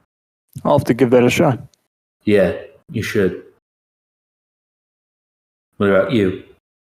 Oh, I don't know. I'm a fire and forget kind of guy, to be honest. I really don't remember the lines I write most of the time. Just say I always like just the funny misunderstandings that emerge, and, you know, just seizing on that opportunity. Like I always think back to like Saki with a Y, Emergent Saki, just like casually mentioning how men don't have periods and Maya freaking out. Just like as if they're like this constant pressure valve of sexual energy. Or the thing with like contraception, like she doesn't know what contraception is. Your favorite line should be the lines you're going to write from Maya to Reimu. I'll get there. I'm sorry. Maya professing her loves to Reimu. That's not going to happen. She's going to set her right. She's going to get Reimu onto the right path. That's what she's going to do. Maya has got her own baggage. Probably not worse than most of Reimu's mentors, though. All right. So which SPNatI character is the most underrated? I'm going to say, like, pick any Dorian girl. Like, probably Inimani. Like, it feels like creators these days don't even talk about how underrated Dorian's girls are. Like, you should, like, the young devs these days need to talk more about how underrated Dorian is. Because, like, all of his creations are, like, super good. Absolutely. Let's see. Oh, here's one. Which SPNatI character would you hit for $1 million? So I say Polly, because my pride prevents me from hitting anyone weaker than me, but I also don't want to get beaten up. So if I hit Polly, my hand is going to go right through her, so it's fine. But if I explain the situation to her, I think she's going to go along with it. Moon, because she'd be into that shit. Also fair. What are your favorite obscure web series, TV shows / animes? Have you ever heard the tale of Bonus Stage? Bonus Stage? I thought not. It's not a story the Zoomers would know. Well, tell me about it, Papa. It was this old Flash animation series back in like 2007, 2008. It was like very funny. It was like the shit, but like the dude in charge of it, like basically had a nervous breakdown, like ended it and like never brought it up again. So it kind of vanished into the ether and then was, that sort of ideal was absorbed by the homestucks of the internet. But pre-homestuck, the ideal was Bonus Stage from the good old days. I tend to be attracted to stuff that's really influential because I really like narrative, like critical analysis and that sort of thing, and like the effects it has on like a medium. So, something like Cowboy Bebop or Evangelion or JoJo, that really sticks out to me. It's like, ooh, I want to see what all the hubbub's about. But those aren't obscure, Like they're not obscure. That's what I'm saying. They're really influential. So they that's what I gravitate to. Mm-hmm. So, well, let me ask you, what do you think is the most prominent obscure interest that I have? Oh, Andred. That's the obvious answer. Yeah. Nah. I'm having fun. I'm becoming something of a self-styled archivist for the series, just snapping up anything I can find and scanning it, and hopefully translating it in the future. All right, cool. So, you can magically change 3 things about Kisuke. What do you change? I said more pubic hair options, more labia options, and better dick scaling. Better what? Better dick scaling. Mm. You probably don't know because you don't make dicks in Kisuke, but you don't know. Well, the default dick options are kind of a pain to use. Yeah, I played around with them when I first got Kisuke, and yeah, they're not very good. Yeah, that's why Zeus and all those people make their custom cocks. Everything's got to be custom, right? Magically change 3 things about Kisuke. How about some actual good legs, not preset legs, actual legs you can position, and just more art assets for the legs in general. More art assets to like move their shoulders, like 3-dimensionally. I know they're supposed to be paper dolls, but just being able to reach across their body would be so nice. And probably making the default breasts look not terrible, particularly small sizes. Instead of being like these anti-gravity lumps that like protrude off the sides of their chest, they have like a more realistic curvature. I guess also, this is a 4th thing, but like removing the mile that they create between like the waist and the pelvis, that just fucks up so many proportions. if you had to do one of your projects from scratch, what would you with what you know now, which and why? I'd redo Miko because she's old and shaky. I assume you would redo Mika. You would redo Maya because she would be better with what you know now. Yeah, just having a stronger foundation instead of having to go and retrofit everything. Yeah, just a better idea of like how to make her interesting and where I wanted to take her in the first place. Yeah, same. Fuck, marry, kill with the social server mods, old and current. Kill them all. Social server mods have more rights. Here's one we kind of touched on earlier. Do you think the game is becoming less sexual and more comedic lately? So my take on this is sexy and comedic are not opposite sides of the same spectrum. In my opinion, the best characters are sexy and comedic. So my suggestion is to make characters that are both without sacrificing either. Yeah, like you can be funny, but when it's time to be sexy, be sexy. That's what I can say. Take your dick out and masturbate to the lines you're writing, because that's the whole point, right? I mean, that is your audience, right? Someone who's masturbating. Yeah. But, going back to what I said about fun characters, funny characters are, the funnest characters.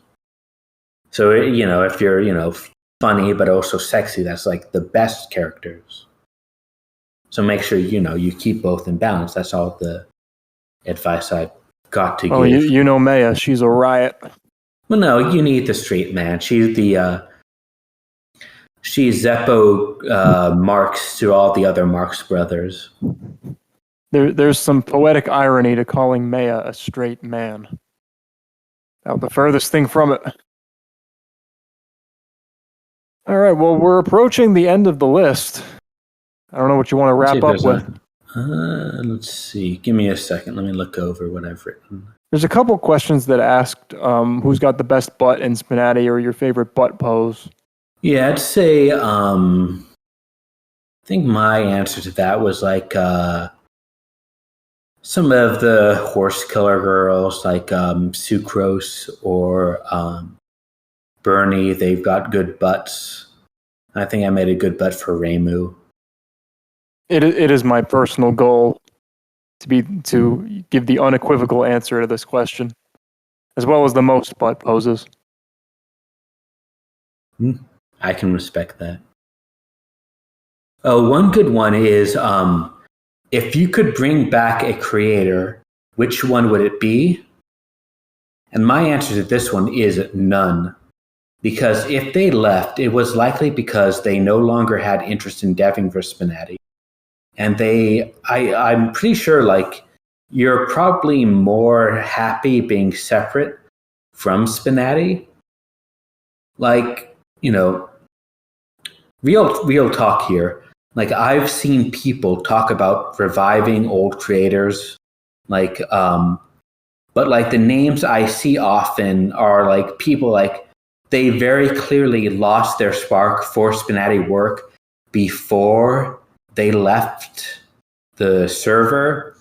And I think honestly doing their own thing apart from this community is really better for them as people than, sticking around here and pretending they really love this game. So honestly, I'd say, yeah, if you've left SPNatI, it's probably for the best. Like just let those who have gone on, let them pass and just embrace who you have here now. Solitaire, that is a mature, emotionally intelligent answer. I'm great, yeah.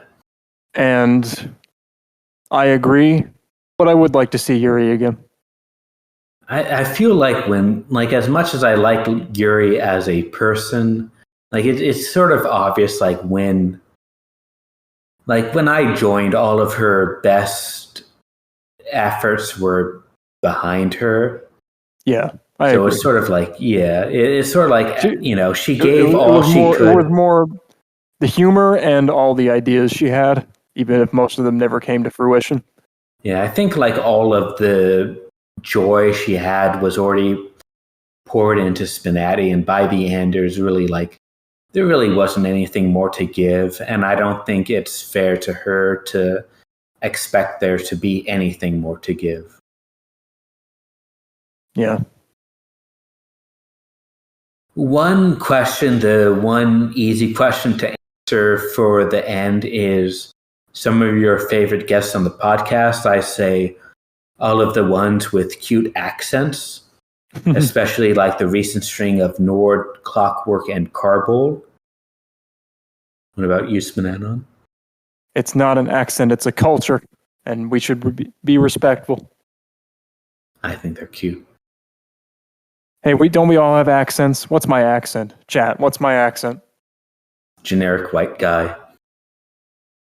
You don't know I'm white. Generic white guy. Guy who drinks alone by choice. I don't think this chat knows American accents well enough to pinpoint me to anything specific. It's mostly Europeans. Oh, and South Americans, I guess. So I guess let's do one final question. So the question is, which character surpassed your expectations after playing with them?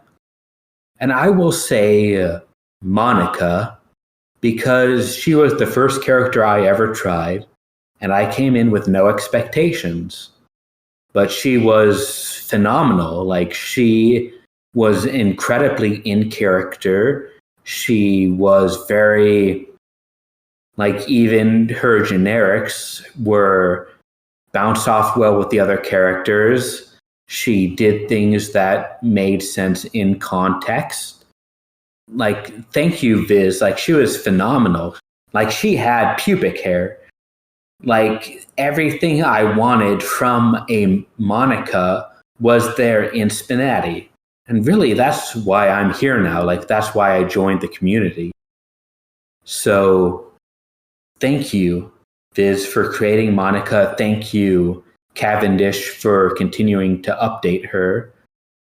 You know, she's the reason I'm here now, incredibly. And that set you on your path to development, and in so doing, you made Toyo Satomimi no Miko from Toho Project. And I played Miko with no expectations, and she blew me away. She was amazing. I was just so impressed about how, like, this character that from a series that I knew nothing about. And she actually explained herself in a funny, like, entertaining, diegetic way. It didn't feel forced. It felt, I mean, I know she likes to talk about herself, but it was just so natural.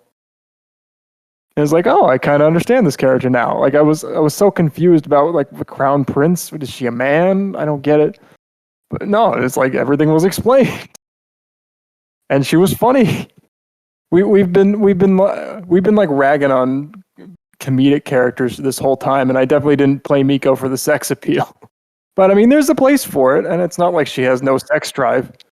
No, she's sexy. Like, I think like the generics I originally had her with like weren't as overt as later I had when she was like oh yeah Yuri or whoever, like, yeah, you've got big tits, I want to lick your clit, whatever. But yeah, so I think once I do a review of her generics, I think it'll be more in line with the sexy. But yeah, I think she's a good example of, like, I think Miko is like the ideal SPNatI character because she's both funny and sexy. I think like if all of you can approach 1/10 of 1% of what Miko gives you, you'll be fine as creators. Alias, my favorite podcast guest is nmasp. I like them so much that I invited him on to host permanently. I hope you two make out. So it's and getting also, late. heck, So Boston. I'm not from Boston, but honestly, that's there's a lot of accent variation within that geographical area, the northeastern United States. But I guess geographically, you're not that far off. I mean, all English accents sound the same to Americans, so I assume it's the same. All American accents sound the same to English. So I guess it's about the same amount of distance as like an English, different English accents, different British accents. So I'm pretty much done, and I've got to, jet soon anyway. So I guess it's time to wrap it up. Well, is there anything you'd like to end off with? Anything you'd like to say? Yeah, I'd say thank you all for being good community members. Remember that I'm better than every other human being on Earth, and in doubt, you should defer to me. And I really enjoy working on SPNatI. Give me praise and adoration. And thank you all for your questions, except for the ones that sucked. And yeah, thank you all for being here today. Yes, thank you, everyone. Thank you for your questions. It certainly went on for a while. But I think it was really fun. It honestly wasn't too controversial in the end. I don't know. I guess there's not really that much of an ideological divide among the server members, aside, of course, from the economic perspective. I think it's fine for me to murder people if I don't like them. Oh, yeah, that makes sense. If you're the emperor. Yeah. Don't annoy me, all of you. Yeah. So thanks everyone for being on the livecast. Thanks chat for being engaged and interesting. And I'm going to go ahead and end off by saying, this is the April Fool's podcast. So April Fool's, Craig has not been recording this entire time. Good. All your questions, we just made them up. Everything I said was a lie.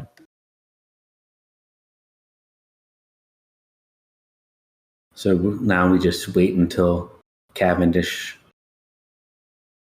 releases us. He should have made me an administrator. Oh God, he's in sleep.